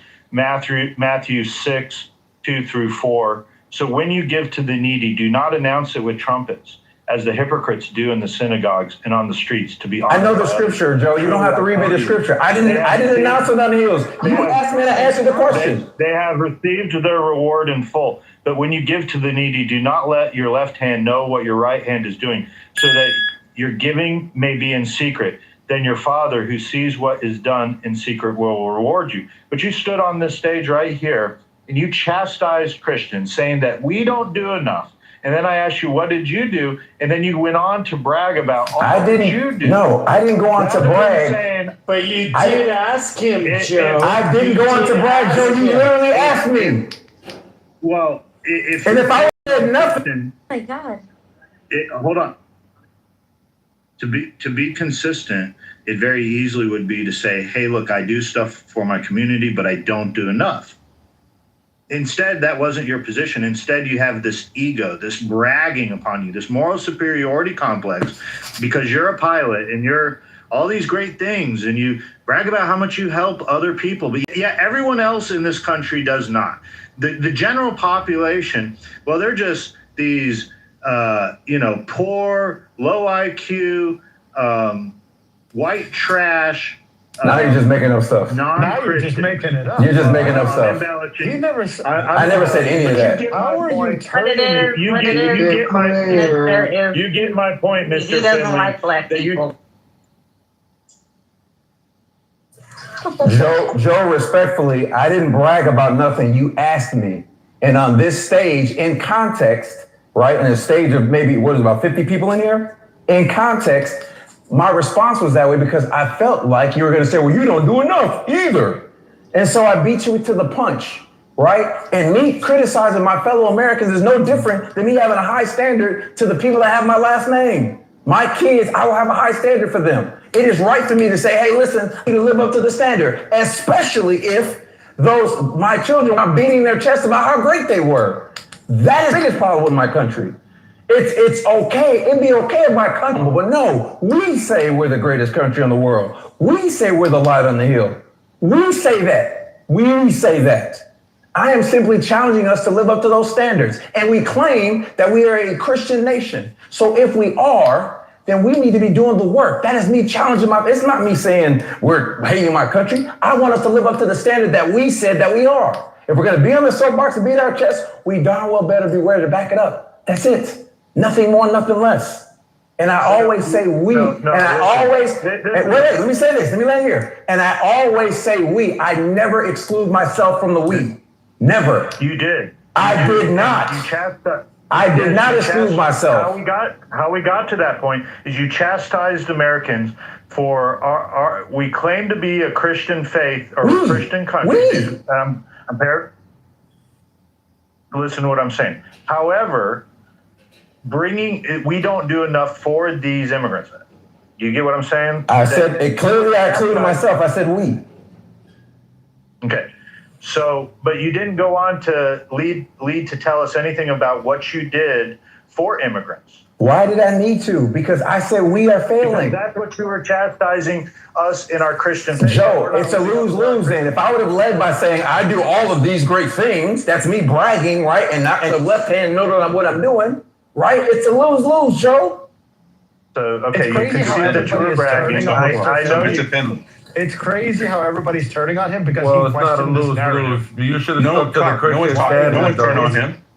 No one's turning on him. Mr. Finley, listen, he tricked you, Finley. The reality is, no, it's Mr. Finley. He tricked you. You should have stuck to your Christian values, but you deviated from that too, because you know you should conceal what you do to charity. You know that. Resistance in context. In context. It doesn't matter if he asked you. You know that. You should have concealed it. In the That's what a context. true Christian does. Listen, and a true giver to charity does. In the context of this, reveal that to others. In the context of this conversation, God is not going to look down at me and say, "Hey, shame on you," because I don't beat my chest about what I do. Actually, bro, he would shame on both of you because you know how you both talking in vanity right now. Okay, so Mr. Resistance, 1 second. Okay, so Mr. Finley, I really enjoy our exchange, our discord. So my question, I put it in the chat for you, and I want you to answer the question for me and tell me if it's reality, right? And correct me if I'm wrong here. It says, how can America defend itself against Islamist ideology while vigorously protecting the constitution of Americans without this ideology? How can we do that? What do you mean? How do we defend ourselves against liquid ideology? There's no radical Islam threat in America. There's no radical Islam threat in the United States. No. There's radical Christianity and Judaism in America. I know that much. This is so strange, man. And this is what makes me sad. So you don't see people saying that they want Sharia law in your country. Who wants Sharia law? Bro, this is insane. No, shut up, please. I know you Muslims very well. Please, you guys. And we know you African Christians very well. Yeah, we know you African Christians very well. We know you guys lie on your ass. Let him speak. Okay, we're gonna let Odie talk. Thank you. And whoever interrupts him is going in the group. Go ahead. So again, I don't know. Nobody here has lived in a Sharia country. I've lived in Sharia. So let me give an example. Mr. Finney, I'm kind of sad. So let me give an example. We have Jews in America, right? You have Indians. The Jewish people don't eat pork. The Jewish people don't go to your school boards, like what happened in Maryland, and tell people that they must change their dieting habits. You know what they do? They create their own schools. They pack their own lunches. But in Maryland here, in Montgomery County, Muslims went on a protest against what people are eating. Oh, we don't want pork in your food. They want them to create a halal meat. They want people to change their ways because of them. Nobody is forcing you to eat haram food. Nobody is forcing you. You can always pack your lunch.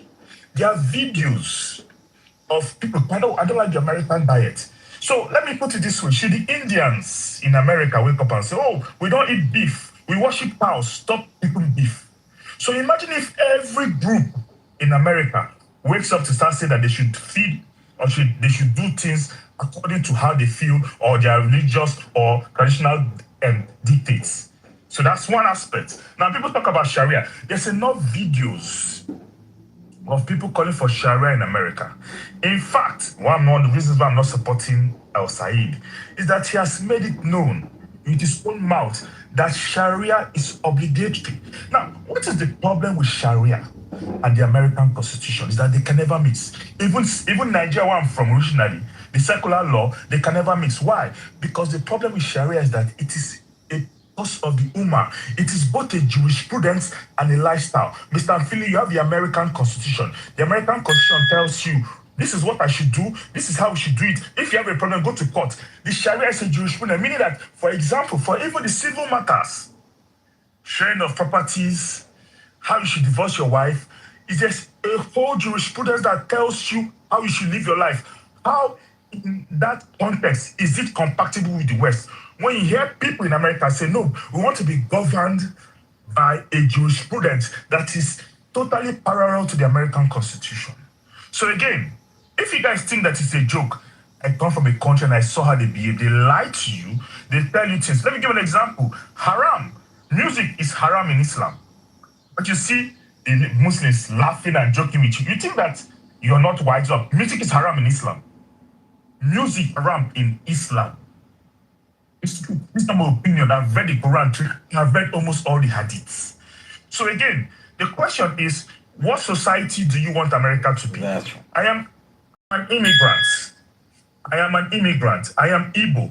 I have my own traditional practices. I am sure you don't want me imposing and bringing my traditional practices to you to adopt or make a separate way. Now, the Muslims in America want America to give them a separate, they want to have a subgroup, meaning Muslims in America subgroup. Let every subgroup in America do that. Let all the Igbo Nigerians do that. Let all the Yoruba Nigerians that you know about do that. Let everybody do that in America. You will not have a society. So what am I saying? I'm saying that if you come to America, like they say, if you go to Rome, you behave like the Romans. If you come to America, the country that has welcomed you, the richest Palestinians are in America. The richest Muslims are in America. You, Mr. Finn, you can never go to Qatar, the rich Muslim countries, and make any noise or demand for any equity. But they do it in America. So I give America its props. So if you feel that there's no influence or there's nothing going on, if there's anything I'm going to be right on, and I've told people that call me Islamophobe, on the Islam issue, I'll be right. In 5 years, I will remind all of you people of what we're saying. Thank you very much. So Odie, I haven't spoken. Can I speak then? I can wait. Go ahead. I can wait. Thank you. I just wanted to I won't even be long. I'll give it to you, Philly, because I know you're the focal point of the room right now. All right, now let me educate this African man that knows nothing of not only the America and the founding fathers, or definitely knows nothing about Islam. Or he's just a liar, which I'm pretty sure he is. First of all, in Islam, it is the law in the Sharia for the Muslims, according to the Holy Prophet, may peace and blessings be upon him, that a Muslim who lives in any land is to abide by that land's laws. So according to the Sharia, Muslims, whether they're in America, whether they're in Europe, they cannot impose the Sharia in that law. They must follow the law's land. That's what Islam teaches. That's number one. Number two, I know he didn't know this because he's a typical dumb black guy. African. Thomas Jefferson, one of our founding fathers of America. Go read for once, sir. Go read up some history. Not only had 2 Qurans in the White House, but when they were constructing the Constitution and many laws in the first 13, Thomas Jefferson referred to the Quran and Islamic laws. Sharia law is compatible with America because just like a thief here shouldn't be stealing, it is the same in Islam. This is where they got some of these laws from because Islam was civilized far before the Western and the Europeans were. We had the science. We taught algebra and astrology. We're the ones who brought the mathematics. We're the ones who had running water and sewer systems in the 7th and 8th century, not America, not Europe. So once again, go educate yourself instead of being here and being a typical liar. And last point, in America, go look this up yourself. In America, in most public schools, because see, Muslims have private schools too. I don't think he knows that. They have their own Islamic schools, so yes, they can do what they want there. Their own dietary, their own curriculum, Quran, and then regular mathematics, whatever the case may be. But so do the Jews. And the Jews and the Muslims, they do go to public schools. Guess what? They all demand kosher there too. So stop being a liar and a hypocrite. These are things that all religious factions, especially ones that actually follow their, like the Christian and Catholic savages that practice homosexuality and eat pork even though they didn't do it. You guys have the issue, not the Muslims. The Muslims are fine with following the rules here. That's why we're here. You're just mad that we're taking over because we have more respect and more dignity and we actually do more work than you lying Christians that held mayor status in New York City, for example, for generations and did shit with it. The Mondani makes you look like the Christian scums in our land. There you go, folks. Hold on, guys. He got through the gates. I was going to ask Odie a question. No, hold on. Before you ask I can wait. Is it okay for me to go, Joe? Can I ask a question? Go ahead. No, Thank you. So resistance, it's kind of interesting. Instead of you attacking Odin's point, you decide to call everybody out of character. So I don't know if you know this, but there's major legislation right now in 32 different states here in the United States, right now in America, that's pushing back on all of these different opposing directions of Muslims in America. 32, okay? There's different measures that are being pushed because what they're trying to do is enforce their religious law into American Constitution, okay? So they push back. I got it, Daniel. You want to look it up, Daniel. No, they're not. Okay, That's stupid Texas them trying to put in laws that don't make sense. Because there is no constitutional amendments. Can I finish? You're talking about constitutional amendments. Do you know how the Constitution works? Clark, first of all, you got to understand, Clark, why would we need any? I don't know why you guys just let somebody just share, okay? There's major legislation being moved around, and we've considered this. Why? Because we got a lot of... Because you a bitch. Got him. You didn't get me, but thanks. You got yourself. But it's kind of interesting. Why do you think these states are passing these laws? Now, if the Muslims in the United States want to practice Sharia law in their own environments, religiously, they can do that. But the moment that they start to take this outside of their own group of people and try to put this in an American culture way, and they want to do it in our schools, in our laws, and some of you say, oh, they go to their own private schools. They don't all go to their own private schools. So, and I'm going to say this, and you guys correct me if I'm wrong.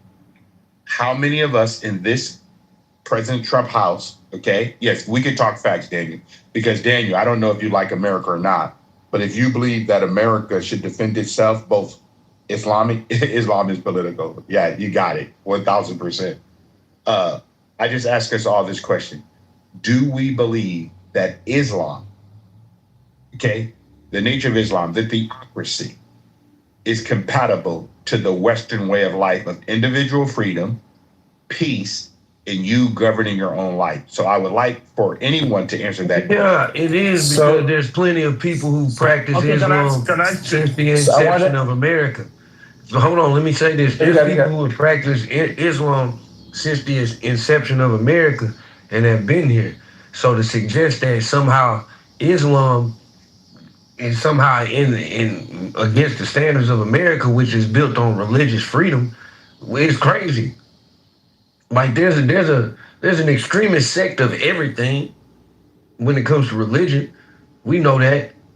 And unfortunately, that particular religion gets branded for its extremist sect far more. I don't know how many people you know that are actually Muslim, but a lot, man, they're definitely a much more peaceful people than they give credit for. That's not true, but okay. So, Odie, I wanted to ask you a question. Totally true. And when you demonize one religion, hold on, let me just say this and I'll get right off. If you demonize one religion, excuse me, sir, you got to speak quite a bit. If you demonize one single religion, even atheists, if you demonize one form of belief in America, you're no longer America. I just want to ask you a question. Because you said, hold on. I'm going to let you go. No, Daniel, we can play with this. We can play with No, this. Daniel, I want to ask Daniel a question. Daniel, how did I demonize one religious group? Please explain that to me. Daniel, don't answer that question. No. You pose the question. He's answering his question. He wasn't posing that you particularly. You are his lawyer. Go ahead. No, because I'm trying to. How did I say something right? I'm ready to answer. I'll answer the question. I'm bringing up the point precisely in what he's saying and telling me not to answer it to make the case. The entire conversation is about special attention to the threat of Muslims, okay? So it's not a question of whether you're really just yourself in this particular word or that particular word demonizing. There's a generality that there's something wrong with this religion versus all the others. No, we never said religion. Daniel, hold on. Let me just respond to Daniel. Daniel, I agree with you. As an American, I have a right to point out any foreign or domestic thing that goes against our three documents. That's a lie. They don't allow you to do it for Israel. Why would they allow people who are? Can I finish? Why would they allow politicians? I want to honor you. Have a total right, Edward. I really respect Edward, and you do have a right to your opinions. I'm just commenting that from where I sit. Anytime you are going to, I use the word demonize, you can use anything else you want, pejorative. If you highlight a particular religion as a threat, I do not think you have the essence of America any longer. Okay, so Daniel. Also, Edward has yet to demonstrate to me how they're doing a it. way of life that we don't Can feel I is finish? American. You guys got I let him land. Can Daniel and I have this exchange for one moment, please? Just one moment, guys. Okay, there's no awards here. No one's gonna win any awards, okay? So Daniel, I'm going on the fact that we have 32 states that are actually passing legislation so that we as an American can continue our way of life and not have a group of people or a religious order to come and try to change our documentation as the Constitution, the Bill of Rights, and which is most important, right? Our Declaration of Independence. I would like for people to come to America and assimilate into the United States of America. Now, if you want to keep your way of life, that's different. But for us to all sit here and believe, okay, because worldwide, and you correct me, Daniel, worldwide, why do some of the Muslim countries don't accept other Muslims, but yet because America have very little backbone to push back on ideologies that don't support our country, that's where I have a problem with, okay? Mm-hmm. Well done. What So am I your getting problem on the queue? with all Muslims. Ideology. So your problem. Are you is ready with all for me and you Muslims. now, That means all Mr. Finley? Muslims are fair game. Yeah. That's your problem, Edward. They're That's fair exactly game what to Daniel everybody, said. man. Let's not move. You're You just- don't. Okay, Mr. Finley, ask me up. so the S is that all Muslims are fair game. All Muslims need to be fought against because, as you just said, their ideology is not compatible. Yes, you just said it. So, Ask your question, please. Clark, So hold on, Clark. That means the Muslims who Clark. are. That means Three crusade wars. Hey, Hold can on, I say Clark. something? Get. I'll just I'll just finish the point. No, one second, One I. I'll just finish Can the I say point. something, Bro, guys? I'll just. Yeah, Oh I my just. God. Every on. single Muslim. Just hold on. We're gonna do like just can't do this like off mic. There's 30, 40 people talking. So Edward and then Clark are having an exchange. And Then we'll I have- am Mr. Finley. Oh, we'll go. You go after their exchange. Yeah, that's fine. No, Mr. Finley wanted to speak to me. Wanted us to have an exchange. I like cats. And then I go after their exchange. Go ahead. Go ahead, Edward and Clark. So I was just making that point, Edward. Yes. And then I'll hear your response. That means that all the law-abiding Muslims that we know in society, that means you raise suspicions about all of them because all of them are harboring this ideology, as you described, incredible, with the American way of life. All of them, every single Muslim is suspicious. Every single one is a potential terrorist. That's what we mean when we say you're demonizing. Because now all of them are criminals, and that paves the way for any unjustified act against any of them. That's what you're doing here. Oh, okay, thank you. I appreciate you telling me what I'm doing, okay? I'm going to say to you, Clark, that I do have a right to be cautious of any group of people, whether you call it collective group, all of the group, or one person in the group. It only takes one person to do something radical, okay? I got it. You're right, Daniel. I'm going to say it. Now, you don't have to like the fact that I'm coming back on it, but at the same time, because I was born in the United States, I have a different philosophy than Islamic and Muslim world. I don't believe in theocracy. I don't believe I want to die to go see 72 virgins. I don't believe that I should have a whole group of people who have decided to go against the West. If I have countries saying death to America, want to move to America, I have an issue with that. And Clark, as an American, do I not have a right to voice that opinion? If you have the right to voice I just have one question. Can I ask just give me a this? sec. If not, then I just leave the room. Just give me a because sec. I just have one question. Yeah. Just give me a sec. Because a lot of what you just said, Edward, is false. Not all Muslims believe in this 70s bullshit. Not all Muslims are in Muslim of America. Like, you're creating Muslims. You're in the next zone. You're in the matrix. There's no connection to reality. You're in the matrix. Let's let you've been trying to get in, and Odie. Yeah, look. I got Joe, can I go after the last person, man? Yeah. Well, I got you. Can you? We'll go right to you. Just hold on. Look, I got to correct the founding.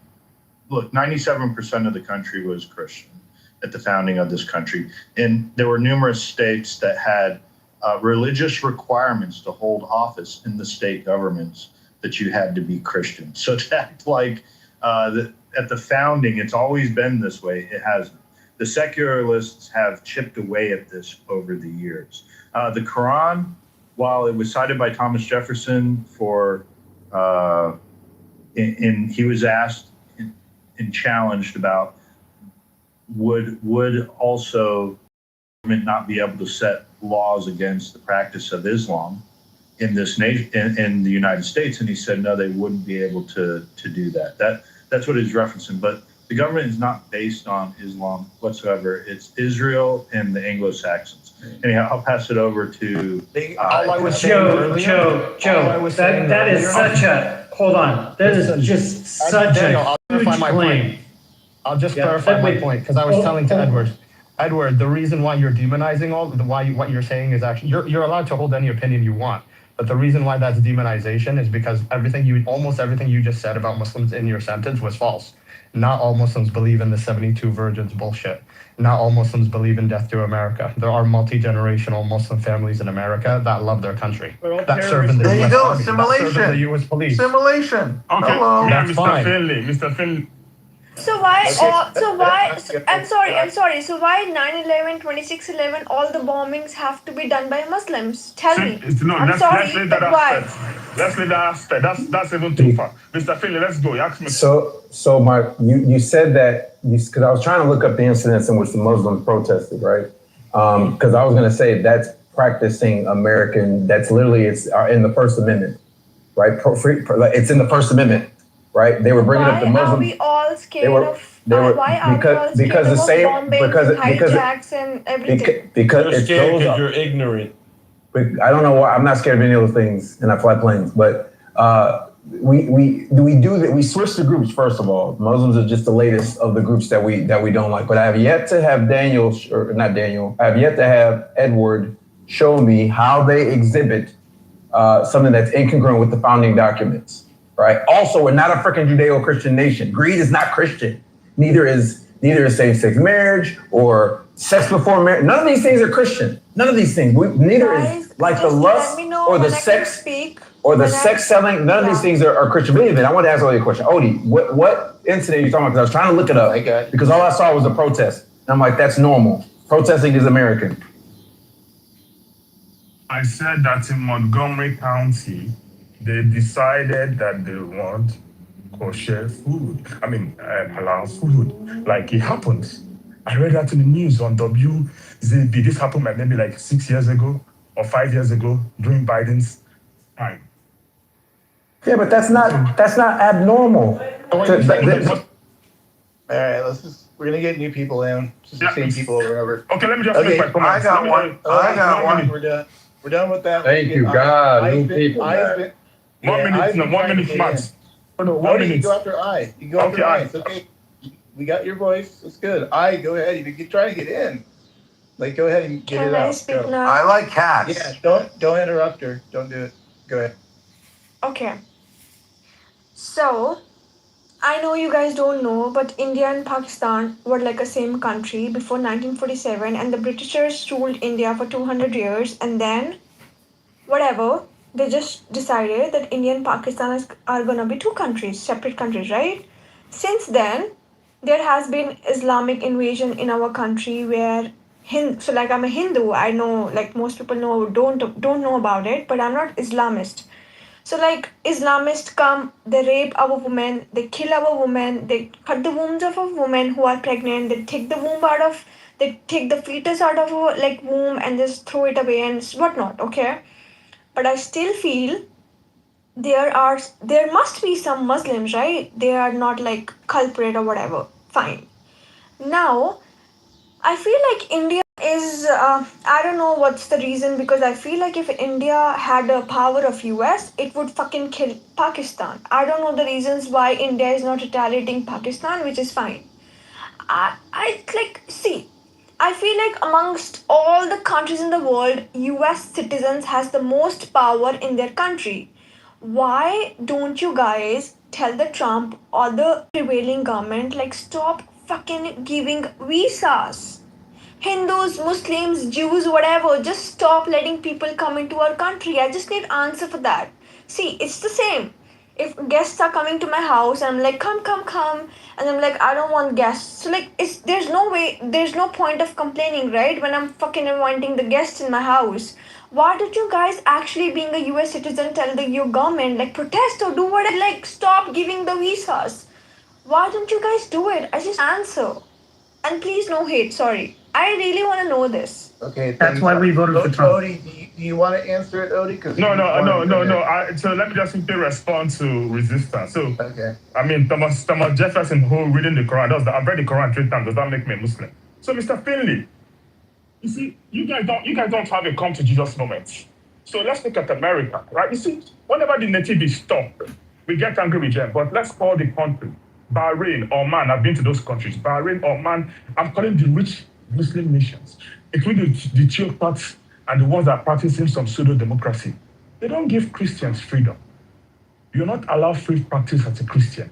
In fact, if you're a Christian there, when I was a diplomat, if they post you to those countries as a Christian, they call it a hardship post.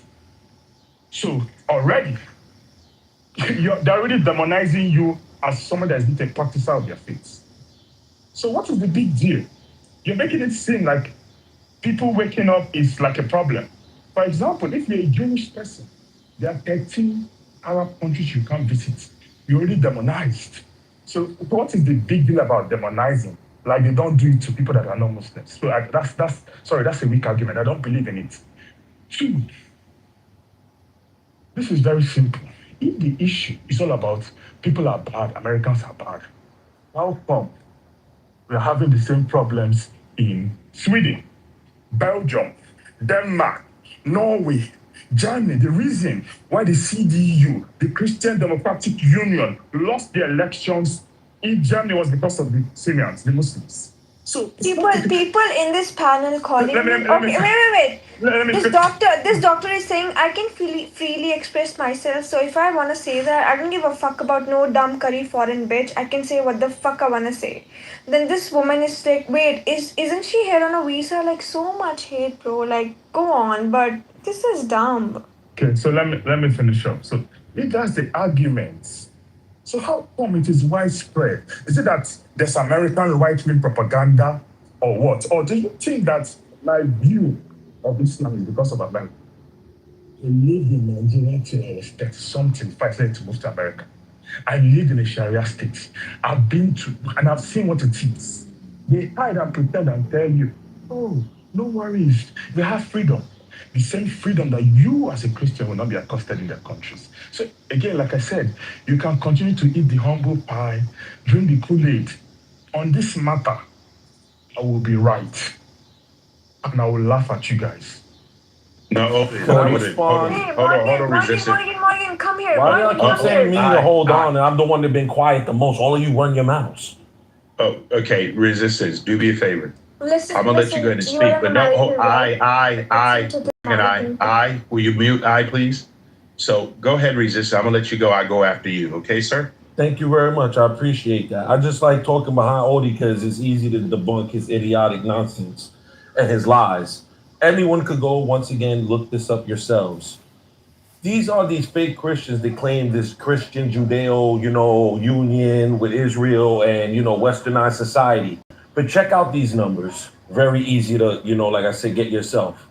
Israel has approximately anywhere from 150 to 200,000 Christians. They've demolished churches. They have exiled many Christians from their villages and from their homes, and they persecute them. Christians, supposedly, Judeo-Christian values. But yet when you go to, for example, countries as the United Arab Emirates, Saudi Arabia, Kuwait, Qatar, Bahrain, Oman, the Gulf states. Here's some numbers for you. In The United Arab Emirates, almost 1 million Christians are there. Multiple churches have been built there for Christian worshipers. They have the same rights as anyone else in the country because the country is not governed by Sharia. They have their own secular laws. That's number one. Saudi Arabia, 1.3 to 2 million Christians are in Saudi Arabia, the home of the Muslims. They are also having their places of worship and they follow the laws there, and they are treated as equal citizens. You go to Kuwait, anywhere from 700 to 800,000 Christians. Qatar, 500,000. Bahrain, 400,000. Oman, 200,000. So when you hear these nonsense about how Christians are treating or getting persecuted in countries that are populated by Muslims, because they're not Muslim countries, as he's trying to say, or Islamic countries, because they're not, most of those countries are not governed by the Sharia. Everyone knows this who has a brain and can go, research. These are just these Islamophobes such as yourself. If you want to be gay and eat pork and do all the things that Christianity is against, you can do it. We're fine with that. But you won't do it in a God-fearing state where there are actually people who practice it.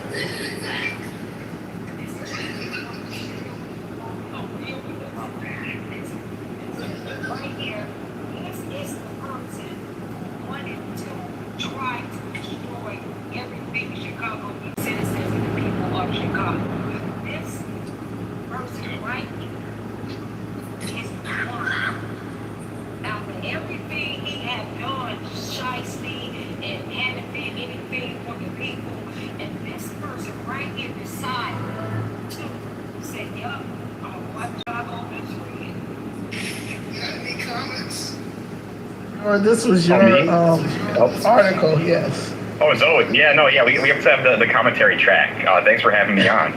A lot of comments because, hello? Yeah. We're having some reception issues. But a lot of comments. One comment is, you see what's on his lip in that photo. That's comment number one. Comment number two, he just, he loses a bunch of cases. It wasn't just COVID, it wasn't just the guns. He just recently lost a Terry Newsom sexual stalking lawsuit a few months ago. So Tom is pretty impressive in how he's able to lose but still show up and still to be a lawyer. It's pretty impressive that he wasn't suspended for a longer time than just a couple months. And that happened after this article came out. He ended up getting suspended for a lot of the incidents that were described. Yeah, and he's still walking around with his. How do you get?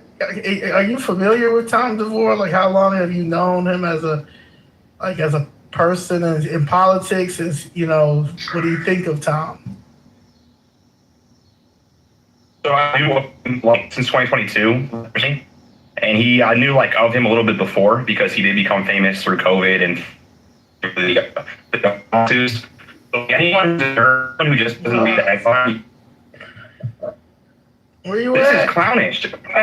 So putting on blast, he's on TV, actually read what's going on. Wow, this was the only person I know who's benefited from COVID or from the strict gun laws in Chicago. Because most of the people I know that are a victim of gun laws are either shot or in jail for having a gun. Meanwhile, Tom DeVore is making $700,000 or whatever it is. But I knew him in 2022. And this is kind of briefly discussed in the article, but I didn't really go too deep into it. But the reason why I stopped interacting with the reason why I kind of had a bad taste of Tom DeVore is because he would always be at most of the events I saw politically, at least the ones I was at, he was very drunk, I guess, or appeared to be drunk. And he also was around a lot of younger people, including younger women. And even in the article, there's a picture of a girl who's under 21 and they're at a bar in the photo at a Chicago bar, and he's handsy. And actually, one thing not mentioned in the article, I believe it's alluded to, there was an arrest incident with Tom DeVore at the Sangamon County Lincoln Day dinner in 2022, 2023. And the inciting incident of that event, which I don't really talk about in the article, was an alleged drinking party with potentially the Aaron Del Mar Bailey campaigns and the DeVore Rabine campaigns. So I always just thought he was a creep, but kind of, but I just never was a really was a part of my life. Didn't really think about him too much. And the impetus for writing that article was just, the Illinois Record is my blog. Those are my thoughts. And so that's just me paying attention to Illinois politics and writing about it. But like a lot of people take it as like a personal slight. Or it's very funny because he's Tom DeVore. He privately he goes, "I'm going to end your career." So even before that article was written, I was arguing with him back and forth about some of the people that he was endorsing.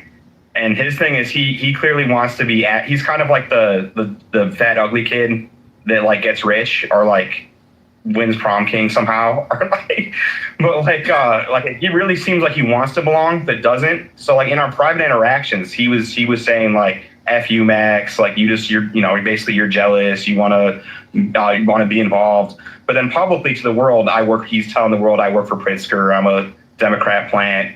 And then he uses a photo of me with JB Pritzker before he was governor at a charity event.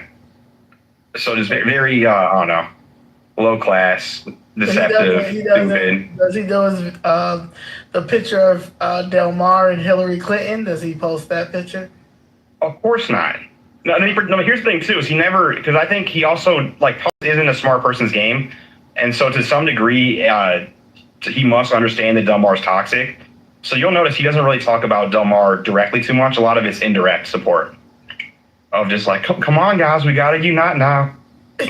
I know there's some criticisms, but like you notice that like he gets all like the unity. We all got to come together for the people that benefit him. But then if it's someone like said something mean to him or like if he has a crush on someone and they didn't return his feelings, then he just goes off on them. Like he's posted on I think Tony McCombie over 400 times on social media. Well, and I'm not the biggest Tony McCombie fan. Like I think he's find Tony McCombie real quick. Yeah, and I think there might be a little crush situation going, but because like the Illinois state reps have no power. Like I'll criticize every single one of them because they all should be screaming of what's going down in Springfield. But at the end of the day, they are a super minority power. So of all the things that are going wrong in Illinois, I don't think Tony McCombie's the top of the list. But he's 500 times maybe. and petty attacks, he likes to attack people's looks and their backgrounds. He attacks her background. He's a bald shampoo salesman. I think it seems like the shampoo company's over from the article. But now he's selling egg rolls and he has the gall to like attack people. Oh, he attacks her for being a bartender. He does. I heard he got the recipe from ChatGPT allegedly. I don't know. Maybe it's a family recipe.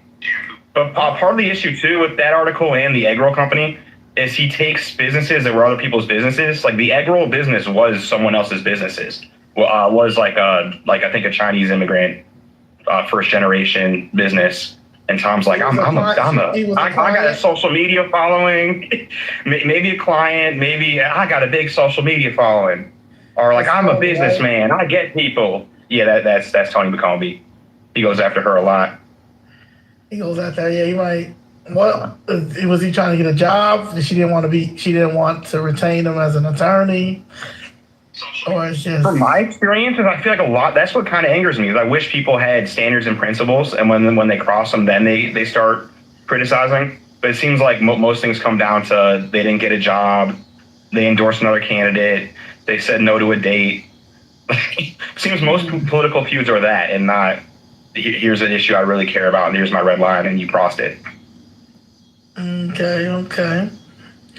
Well, also another theory that makes sense is she probably is the biggest, she controls the biggest Republican funds, I think like $1.5 million, the HRO. And so if someone like DeVore was able to kind of get at her majority of the super minority, they can control that bank account. Because that's the funniest thing about DeVore is he started the Tom DeVore's Rhino Removal PAC, where he was going to raise money to replace all the bad rhinos in the state reps. And I think he raised like $4,000, $5,000. So he could have got like a few Vespas. And I think they won one race, like good for them. But I don't think it was necessarily him. It was probably the candidate themselves.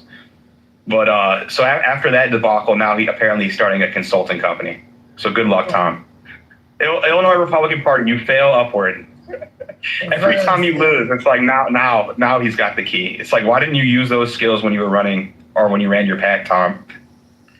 What do you think about the Illinois Republican Party? I think they're. I think they won one race, like good for them. But I don't think it was necessarily him. It was probably the candidate themselves. But so after that debacle, now apparently starting a consulting company. So good luck, Tom. Illinois Republican Party, you fail upward. Every time you lose, it's like now he's got the key. It's like, why didn't you use those skills when you were running or when you ran your PAC, Tom? What do you think about the Illinois Republican Party? I think it's what happens anytime if you have, like, imagine if you have a thriving business or you have a beautiful house, and then it gets like your situation, and then the government seizes it, or just people just leave. Like, the things that come to that dilapidated property are usually the worst of society: drug dealing, prostitution, just shady deals. And so, because the Illinois Republican Party has never had this little power in its 120, 130 year history, this is empirically true. I think you're just kind of seeing it's like a magnet for all that kind of behavior.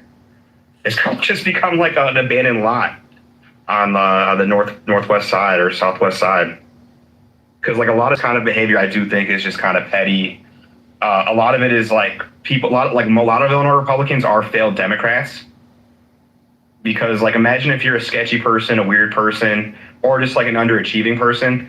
Being able to say that you're a committee person or a deputy committee person is good social. Wait, no selling fees on Vinted? Yep, earn cash from homeware, fashion, sports gear, collectibles. John Morrison, his mentor, a lot of them come. I think he came from Ed Verdoliak. They come from the Democrat coaching trees, and they either like internally realize they can't cut it out because they're goofy, ugly, unpopular, or like the Democrats are just like, sorry, kid. If you want to succeed, go to Palatine. You have an opportunity there. And this actually happened to me. I've been kind of like, my journalism has always just been a passion ever since I've been a little kid. And I was trying to kind of, I guess, set up a Democrat state senator. Where I noticed he was using his like law